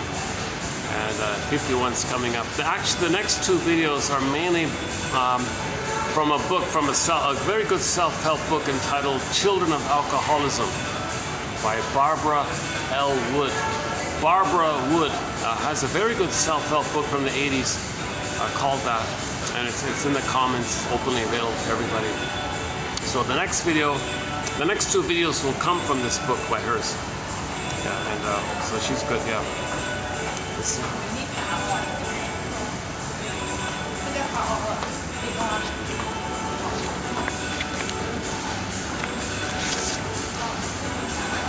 Yeah, so 50, yeah. Oh yeah, about the hero, the scapegoat, the lost child, and the mascot. We talked about that yesterday. The impinging one, the alcohol one. Okay, so that was, we'll do that one next time. And then the one after that's going to be a continuation about the true self. Yeah, the true self one and the false self. Just some good general ones here, so we'll get to these ones here. Repetition compulsion, yeah. Yeah, she calls the repetition compulsion this kind of loop. What is it here? There's something about the loop here. Infinite loop. Where is it? Oh yeah, this one here. The concept of the infinite loop comes from the field of computer science and refers to a programming error that leads to the perpetual and unsuccessful recapitulation of an algorithm or problem-solving procedure. This is an apt metaphor for the lives of adult children of, fill in the blank, adult children of narcissism, adult children of narcissistic parents, adult children of emotionally immature parents or whatever, dysfunctional parents who seem to possess, as the unwanted legacy of their childhood experience, an irresistible attraction, repetition compulsion, to a dysfunctional lifestyle. The client is reliving the emotional havoc of the dysfunctional home and is imprisoned within the infinite loop, which is to be breached by therapy. Okay, this is the repetition compulsion. This kind of trying to master the pain, repeat the thing. Okay, so this is the idea. Old conflicts with the mother are compelling psychic sirens. That's a new one, right? Repetition compulsion is a kind of siren, a siren call. Repeat it, repeat it, repeat it. That's a siren call. It is as though we do the same things over and over again in what is usually a futile effort to get it right. The various AA programs advance this phenomena as the operational definition of insanity.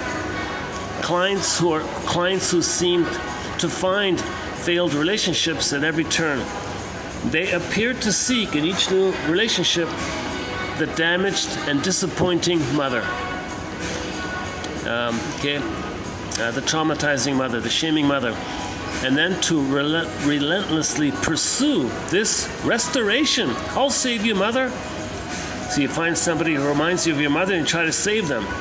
The hidden belief of the individual that the restoration of the impaired loved one will also restore the damaged and suffering self. So this is the continuation of this false belief. The baby can save the mother, heal the mother, cure the mother, fix the mother, so he can have a loving mother. Frozen, somebody reminds you of the mother, oh, I'll save you, I'll fix you. Because still thinking the old mind that the baby thought, if he could save the mother, he'll have a loving mother and then he'll be loved. So he'll find someone who reminds him of the mother and continue this effort. It's like a siren call. So if somebody reminds you of the mother, run. Well, interpret it. Because how you feel about that person, now you know that's what your mother was like. If you do this spellbound fall in love thing, the psychology of that person, get to know their psychology. Now you know the psychology of the mother.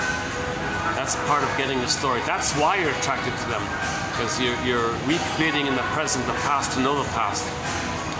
Okay, so again, the baby lays down neural circuitry with the interaction with the mother. Things are frozen there, unfinished like that.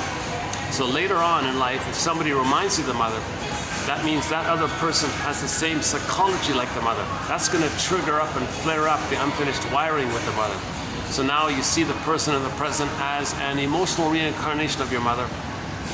Okay, or you transfer the mother in the past to the person in the present, and you're spellbound because you're feeling the blissful feeling with the mother, But you transfer that and assign it to the person of the present and say to the person of the present, oh, you're the one, you're my first, you're my last, you're my everything, you're it, I've been searching for you, you're Miss Right, etc. That's called transference love. Okay? So you transfer, so the person of the present just triggers the wiring with the mother. So you say to the person of the present, oh, you're the one, I love you, you're perfect, now change please. Please invent a time machine, take us back to the nursery and change it all. Can't do it, you can't do it. You're a heartbreaker, you fooled me, you cheated me, you're a betrayer, I'm angry at you. Okay, all of that is for you to know that that's how you felt originally with the mother. You chose that person to find that out. So the anger you feel at the partner and thinking they're a betrayer, don't be cruel, how can he be so cruel, how can he be such a liar like this? Okay, that's how you felt with the mother but forgot. You brought it up in the present to know the past, to get your story, to mourn, know the story, then you're getting somewhere. You got to get the story. You recreate to find the story. Yeah, this spot's not too bad after all. My second time here. Yeah, in the mid-afternoon, it's not too busy up here. Yeah, good. I guess at night they're busy here, right? Yeah, once in a while you find a mall that's kind of quiet at certain times of the day.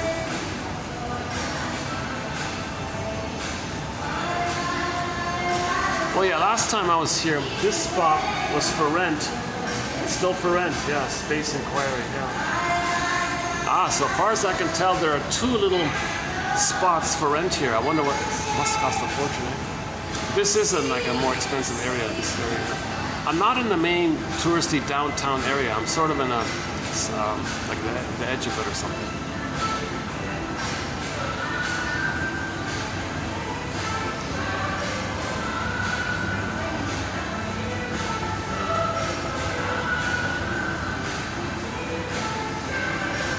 Okay, so the next 2 videos will be from this book, Children of Alcoholism.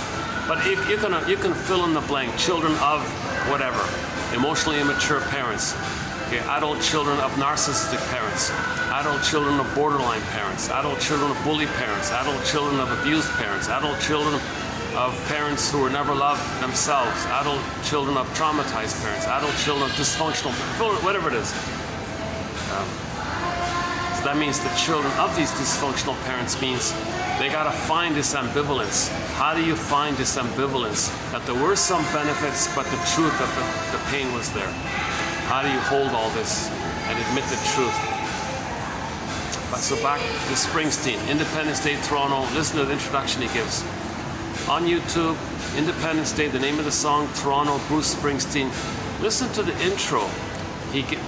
The song is good. Actually, that live version he gives is my favorite live version of it.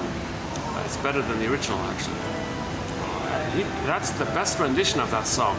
He's talking about emotional independence day from your traumatic script. You want emotional freedom from this traumatic memory. You want to be free from that. How do you be free from that?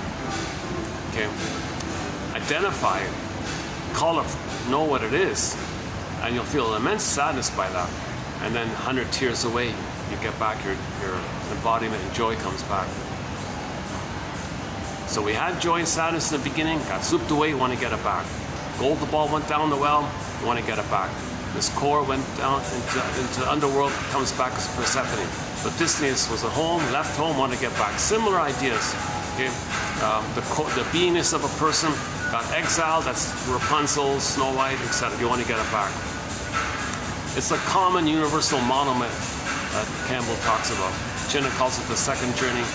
Shrinks call it mid-adult development or midlife audit, the midlife examination period. Because at midlife, this comes to your attention using Freudian slips, using psychosomatic symptoms, using hunches, using feelings that you're living the provisional life, the unlived life, etc. When does life begin kind of thing. Or some cases, there's a full-blown nervous breakdown called the delayed onset of PTSD. So imagine that the baby was traumatized, but where's the PTSD? No, the false self can function as a sponge to mask it. But that sponge dries out roughly at 40, then it comes up. So what do? Do you just keep repairing the holes or something and live the unlived life? Or do you face the truth that there was trauma? Now, why was there trauma? Why did the mother traumatize the baby? Why did the mother exploit the baby? Why did the mother fail the baby? You got to get that painful story. Back to 2822, the Lucy Freeman one. Her shrink said to her, "Oh, Miss Freeman, you're a very good journalist. You ask all of these very good why questions. But you're missing the most important why question that's at the root of it all." "Oh, really, Mr. Shrinker Man? What's that?" "Why didn't my mother love me?" So you got to get to that painful truth. Why didn't the mother provide a secure attachment self? Why did the mother do an oak cunning tale on their baby? Why did the mother see, whatever it is, there's a long list of oak cunning tales around this. And one estimate is 90% of the babies in North America are not getting a secure attachment self. So you can imagine that, eh?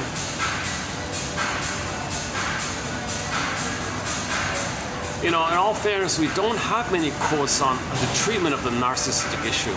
Masterson gives us the best that we have here. And there's really not much else.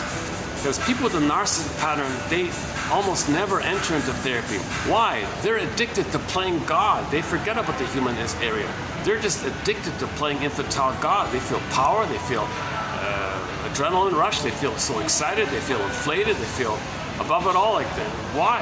They're just too blissed out or something. So they never really see a problem with this. Plus, society rewards it. They think they think they're special like that. They think they're above others. And they were chosen like that or something. God picked some people to be special. They feel maybe one of those special ones. They're just addicted to that little white flower, and they don't know it. That's the issue. They never had this sense of losing their feelings and trusting. And if you bring it to their attention, they'll shame you, mock you, put it down. Psychobabble, nonsense, I statements, foolish. Oh, you're weak, you're no good. So all the negative beliefs they have on others, that's code for how they feel. It's called projection. They feel bad and weak, shame, no good, defective, guilt. You're all that, not me. Okay.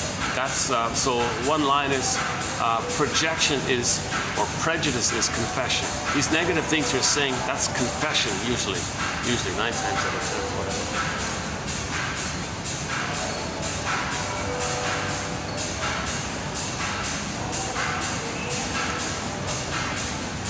Oh, that place is still, I was here about a month ago, that place was for rent, it's still for rent, huh? Yeah, if somebody opens a shop here, they shouldn't expect much business in the afternoon, right?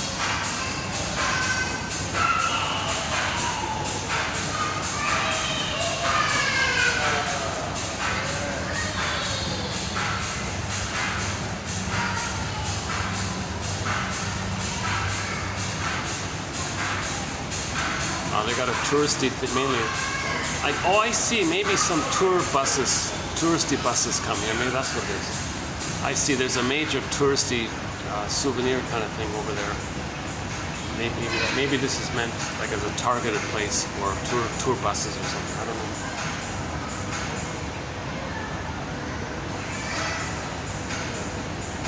Yeah, maybe.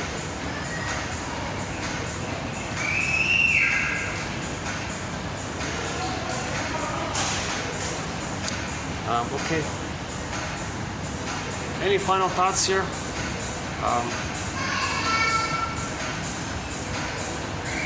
Yeah, we had a fun ending in the last video with the puppy dog jumping up. He was eager to play. Come on, let's play, let's play, let's play. And the owner, you know, had to restrain him, and he was barking. Come on, let's play.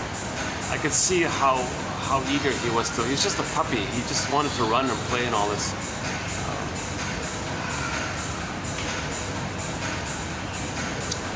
I think that's the second time we had a dog make a guest appearance.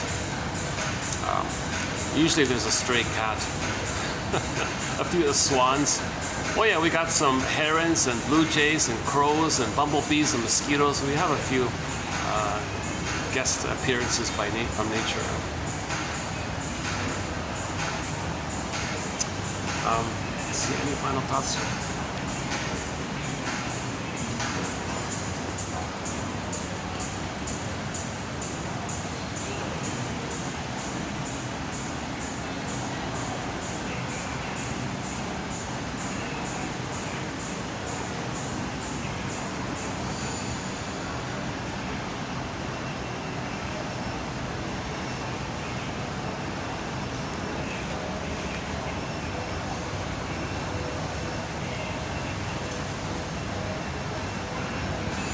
Where it was, ego shall be. The ego's damaged. The ego's frazzled up. We want to repair the ego, enhance the ego, strengthen the ego. Okay? I mean, that's what these theories and these ideas are from. So these shrinks have a strong ego. They're observing patterns and repetition compulsions, and they're presenting it all. And they're medical doctors to boot. So, you know, they're medical doctors who are very educated and very, very literate and all this. So their material, their books, really need to be available and digitized and made available. But a few months ago, a whole book burning took place, and the digital libraries are suing them for this. Look, basic humanity here.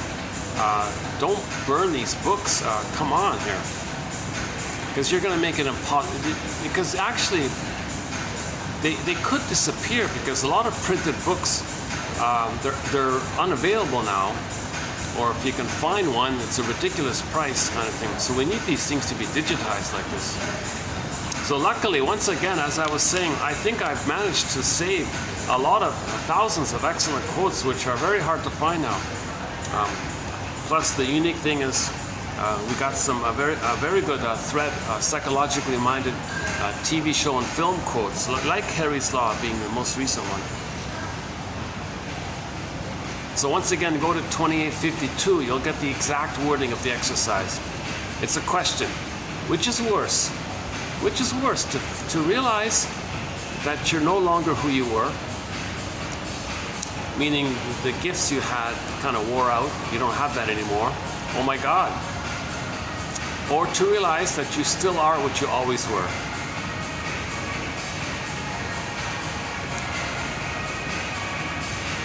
That's a great question. I don't know how to describe it. That just feels to me to be such a great question.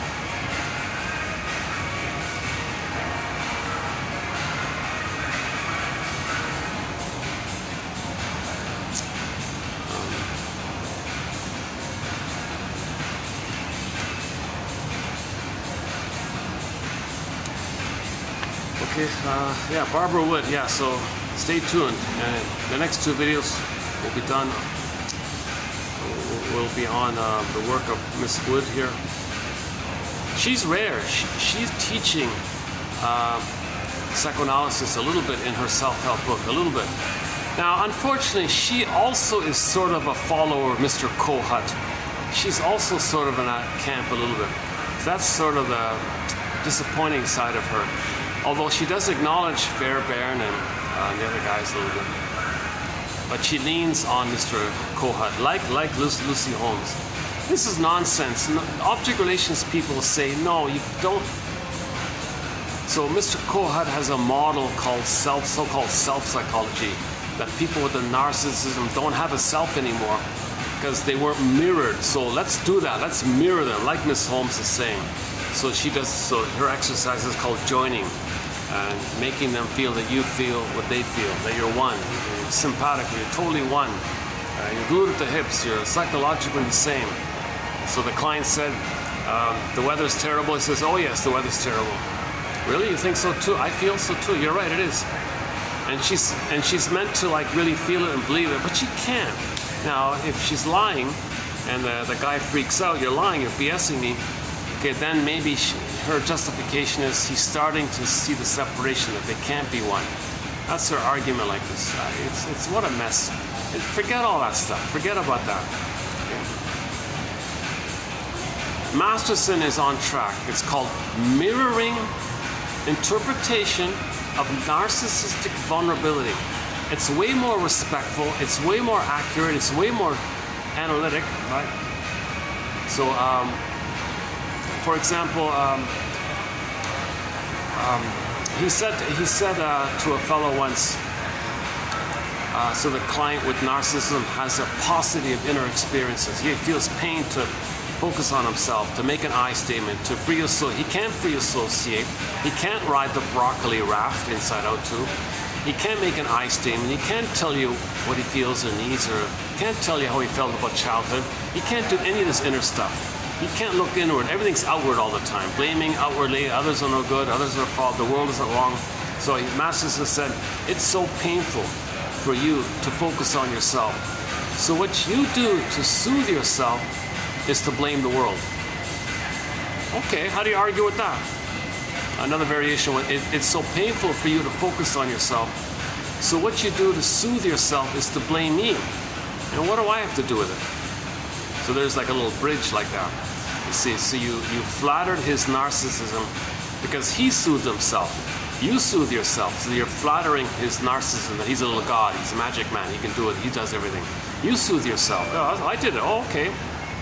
So it's so painful for you to focus on yourself. So you soothe yourself. Oh, okay. By focusing on me. Oh, okay. That's true. I am blaming you. Yeah. Well, you're blaming me. Well, what do I have to do with your childhood problem? How is that involving me here? Oh my God. So now you're making that transition from the narcissism to differentiation. It's the separation like that. Well, that's the garden.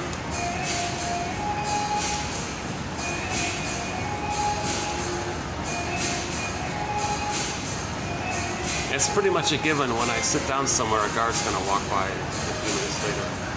Who's this guy? We don't know this guy here. What's he doing here?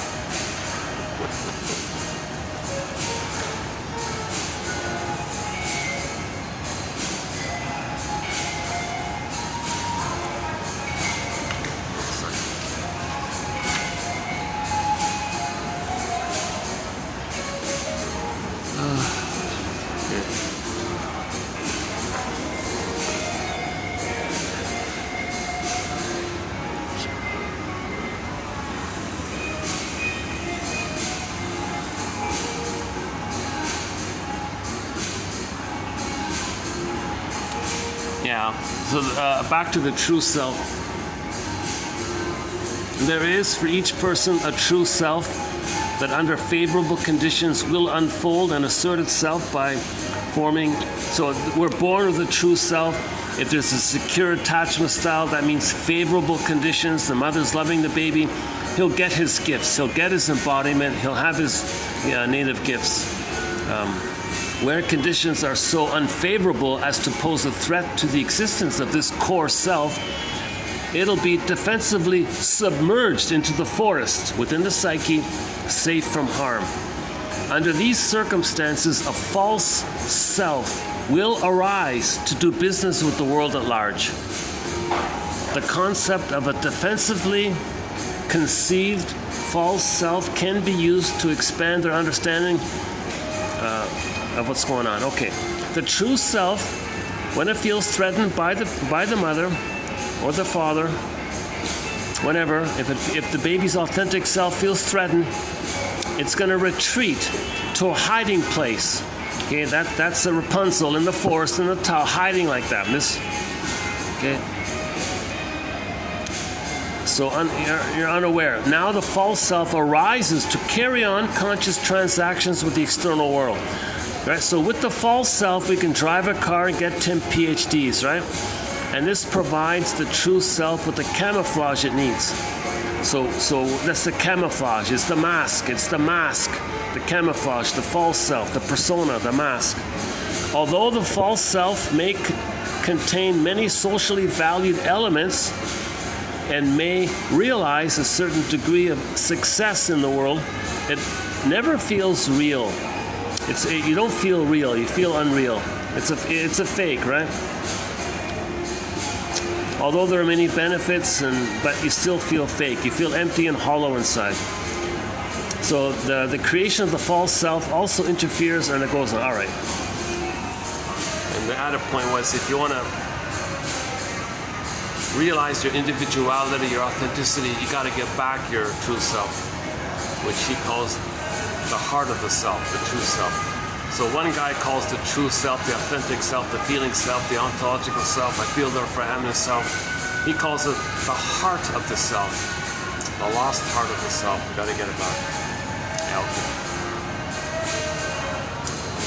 I guess I should just wind it down. What time is it? Let's see. 5:03. Battery's holding up. Yeah, let's just wind it down here. Yeah. Yesterday was a good video. I said a couple of times already. I think yesterday was one of the better videos.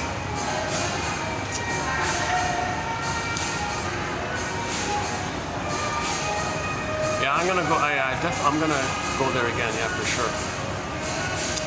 I was on the 4th floor. I had a bit of a view of the SkyTrain, and lots of light. It was clear. I was sort of in an enclosed, kind of closed off section for a while. It's great.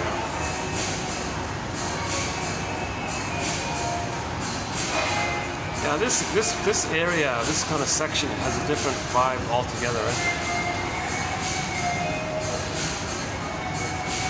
Things are a little more like things are a little bit more squeezed, like tighter, like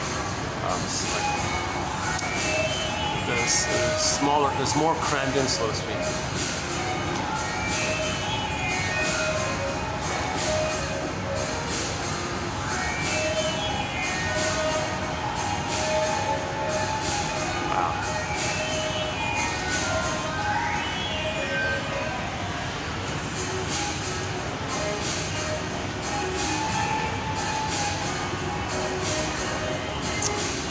Yeah, okay.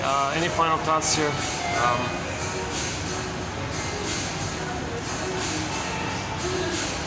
Oh boy, I really need to find some new jokes. I've kind of used up my set of jokes throughout already. That doesn't feel right to keep using the same old jokes. I need some new jokes, right? The most recently added joke, just a little one from Mr. Berman. He said that if you take pleasure mocking psychoanalysis, you're a shattered Freudian. He says we need more people to be Freudians. No, Freudians. Taking pleasure in other people's pleasure. That's the natural state of affairs, that you feel pleasure. When you see other people having pleasure, you feel pleasure. That's the natural state. If you feel envious of other people's pleasure, yikes, that means the mother hurt you. That means the mother hurt you. If you have Schadenfreude, your mother hurt you. Prejudice, Schadenfreude, greed, envy, this is all trauma. This is all alien stuff. This is all trauma. These are all aliens, yeah. Envy, greed, spite, vindictiveness, Schadenfreude, this is all synonymous. That what happened to the baby was out of his world. So all these alien creatures are probably like, they are like that. They are envious and greedy and destructive and all that, right?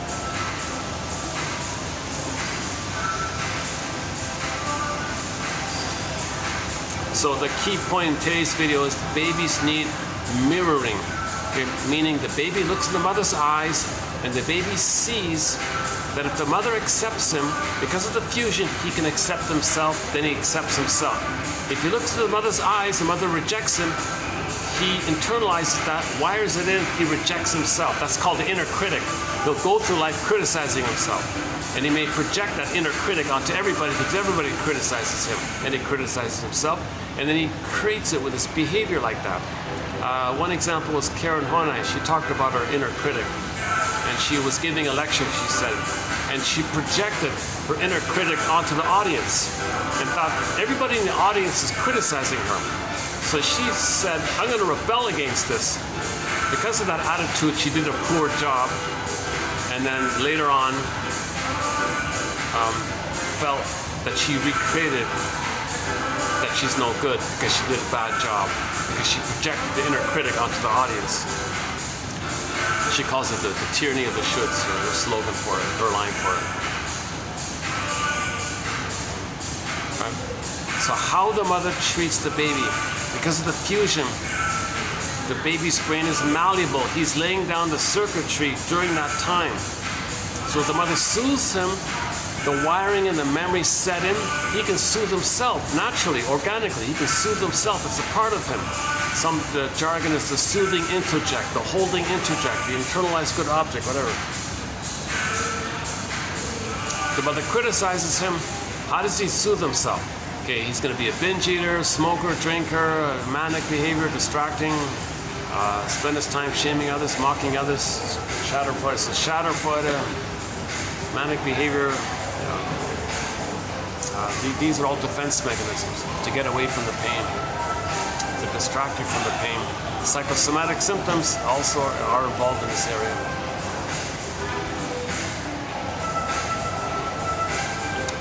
The famous self-help line, children need your presence, not your presence. So babies need maternal presence, the feeling that mother's present to the baby. The baby doesn't need a golden $1 million pacifier. You gotta be kidding. Ask a newborn baby, hey newborn baby, which would you rather have? Your mother's nipple or a $1 billion titanium, golden, priceless, all gold, pure gold pacifier? And we'll put honey on it. Which would you rather have? The real mother who holds you and soothes you, and the nerve line connection is established, and there's a communication and a rapport between you and the mother, and you feel loved and soothed and comforted, accepted and seen? Or would you rather have a golden pacifier? Come on, baby, which would you choose? Come on, we know the answer, obviously. Babies need a mother. Babies, it's relational. It's relational. It's human connections lead to neural connections. If the baby's sucking on a golden pacifier, he thinks the mother's a stone, like he thinks the mother's a rock or something, right? He internalizes the mother's a rock, rejecting him, identifies with others, becomes cold and stone-like towards others because he felt treated like a stone. He was rejected. The golden pacifier is going to reject him. He feels rejected. No communication. He was gaslit.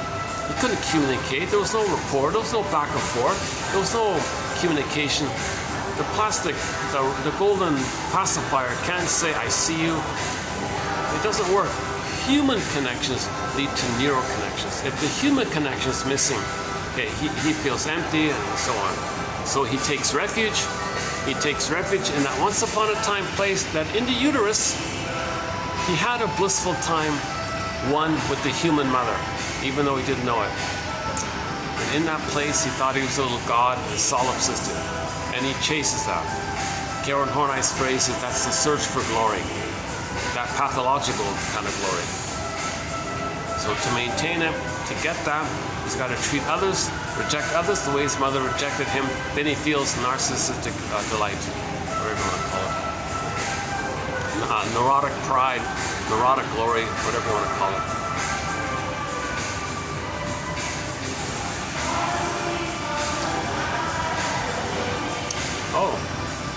Oh, he's preparing to open up. Oh, I see. What time is it? 5:11. Yeah, okay, let's leave in a minute.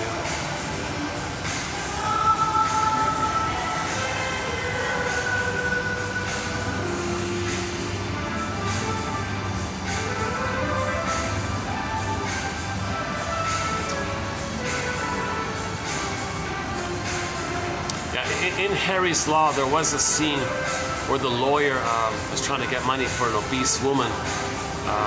He said that one double bacon, triple cheeseburger thing, or so, there's enough fat in there in one of those burger things.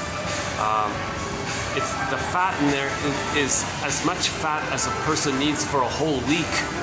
And this woman was eating them daily, pretty much, and she got obese by that.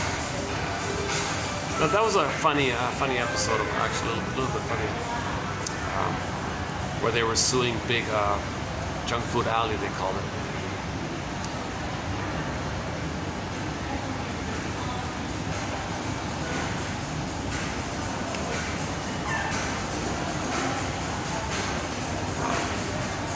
Oh yeah, they humanized that district, the original district attorney, that really extreme of the either or, Mr. Either Or.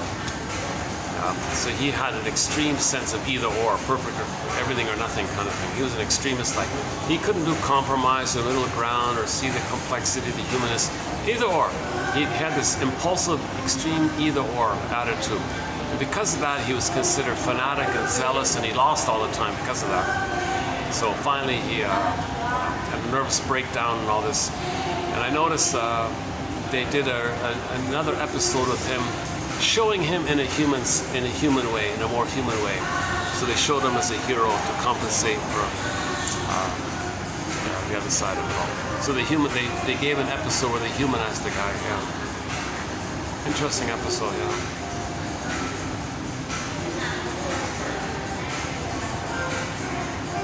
it was about grief. It was about grief. Because of his zealousness, somebody got hurt.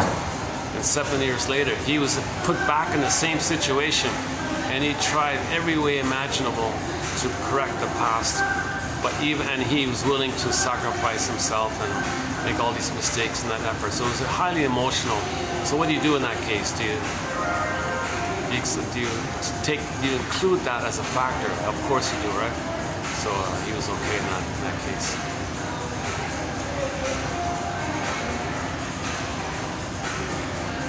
Actually, that episode was about guilt, wasn't it? It was about guilt, you know. His mistake and the guilt wrecked his life, and he became a miserable, curmudgeon character because of the immense guilt he felt. So his mistake triggered his unconscious memory that he couldn't save the mother. You could see the guy. He was clearly unloved and abused by his mother. He was totally scapegoated by his mother. He was filled with a lot of anger and all this. This guy like that. You kind of feel sorry for him because you can see that he's an unloved baby. He looks really like an unloved baby or something. And finally, Harriet said, she was being nice to him. Why are you being nice to me? I think someone needs to be. Like, no one's ever been nice to you, kind of thing. Now, she didn't play the role of good mother for him. She was just being a respectful, nice person for him. That's okay. That's okay. Not what she's doing here. So Harry didn't try to play a good mother for him. She was just trying to be a friend to him, sort of. Like that. That's okay. Like that. That's way more helpful than what Miss Holmes is doing.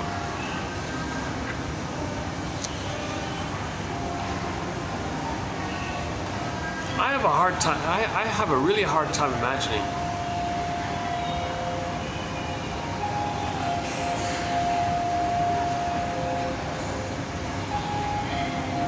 Maybe the person's so hungry to. Is that what she's thinking?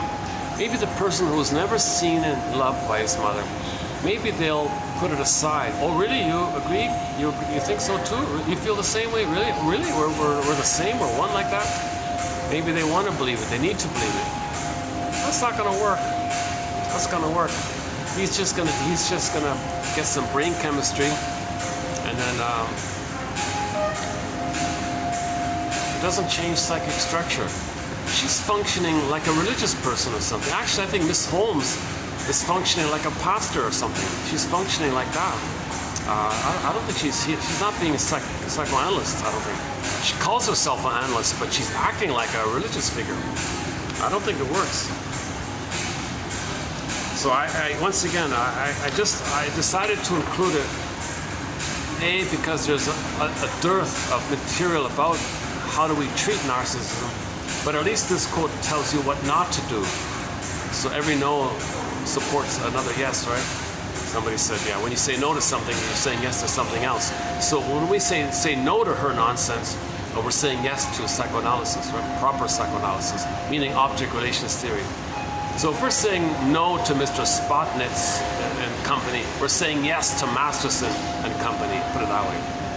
Masterson is a way more humanistic and intelligent, I feel. Way more helpful, clear writer, sense of humor, great guy. I found him very helpful. Actually, I started this, my moment of understanding about psychoanalysis was from that book, his book, Masterson's book. I was floundering beforehand. What is it? Is it the Enneagram? Oh, that's cute. That doesn't help. Something's missing here. The Enneagram's not the answer. Is self-help books about codependency? Okay, a little bit helpful, but why is it like that? Okay, and then you read psychic structure. It's about psychic structure. Oh, some guy just sitting in front of me. I'm reading his T-shirt here. Happiness is.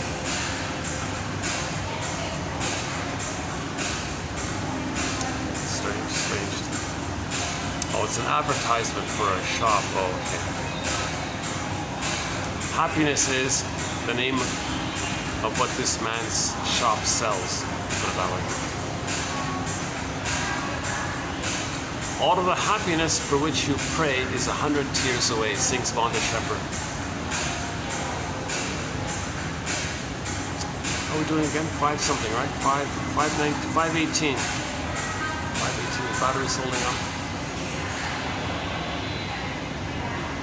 Can you hear me okay? I'm speaking loudly because of the music's kind of loud up here. Oh, techno thumping. We recently added one of these modern techno thumping songs. It's a song called When the Boss Is Coming by a Nigerian pop diva kind of woman named Oma Wumi, written as one word, O-M-A-W-U-M-I, I think, Oma Wumi. If you type in When the Boss Is Coming, O-M-A-W-U-M,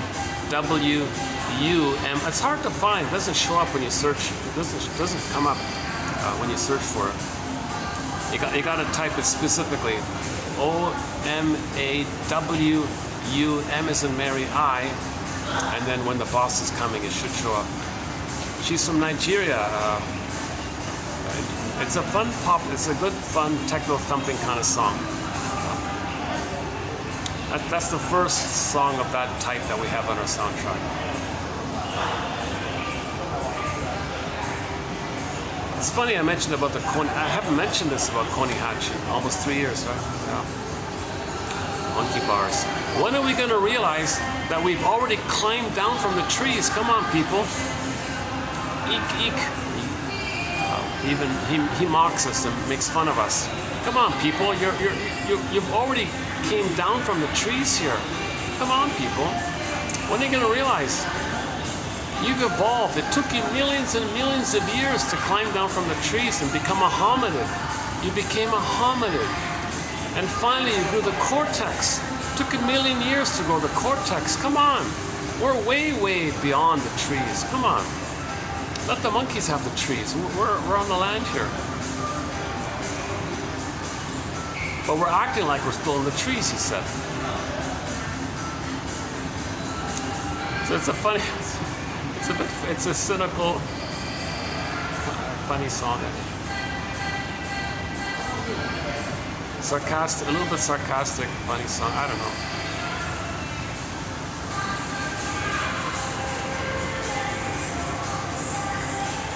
I don't really like that that singer actually, but the other guy is a little bit okay. Carl Dixon.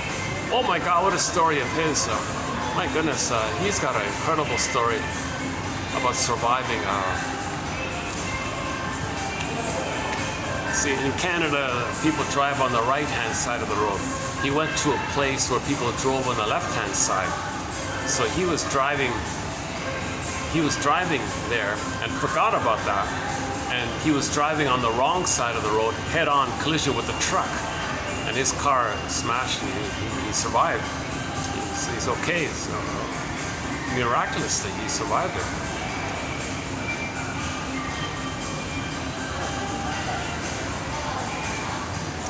And then following that, he gave these. I don't think it really changed him too much. I think it's funny. You think something like that would drastically change your personality. He does give like self-help kind of lectures and things, but not really. Just cliche stuff. It didn't really change. He didn't go into psychoanalysis. Like this interesting question, you know. You know that people drive on the opposite side in that place. Why did you maintain a mindfulness about it? Like, or why would you agree to drive if you're not used to that? Is there like an arrogance? Oh yeah, I know, whatever, I'll be fine. I get it. People drive on the left side. I'm familiar with the right side. No big deal, I can do it. That's a pretty narcissistic attitude. If you grew up driving on the right-hand side of the road, and suddenly you're expected to consistently know that you're supposed to drive on the left-hand side of the road. Oh yeah, I'll remember that, no problem. You're denying a basic Pavlovian conditioning. If you're denying that, you're bound to forget it. I wouldn't do it, no way. If I'm in a place where people drive on the left-hand side, I'm not going to rent a car. Forget it. No way. I'll take the bus if I have to. I'll take the SkyTrain.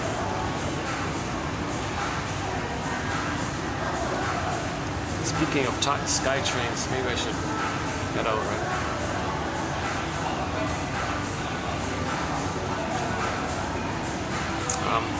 Any final thoughts here? That'd be a fun song to close on, Monkey Bars.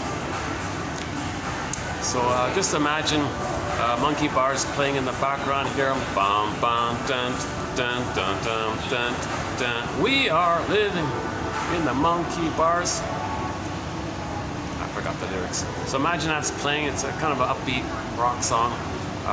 And while that's playing in the background, you've got your mission, okay, to pick one. So the mission, your mission, should you choose to accept it, is to go to 2852 and answer that question from the Harry's, that question from the legal black comedy show called Harry's Law. Answer that question. Your mission, should you choose to accept it. Dun, dun, dun, dun, dun, dun, dun, dun, dun, dun. And I'll see you in the next video. Thanks very much.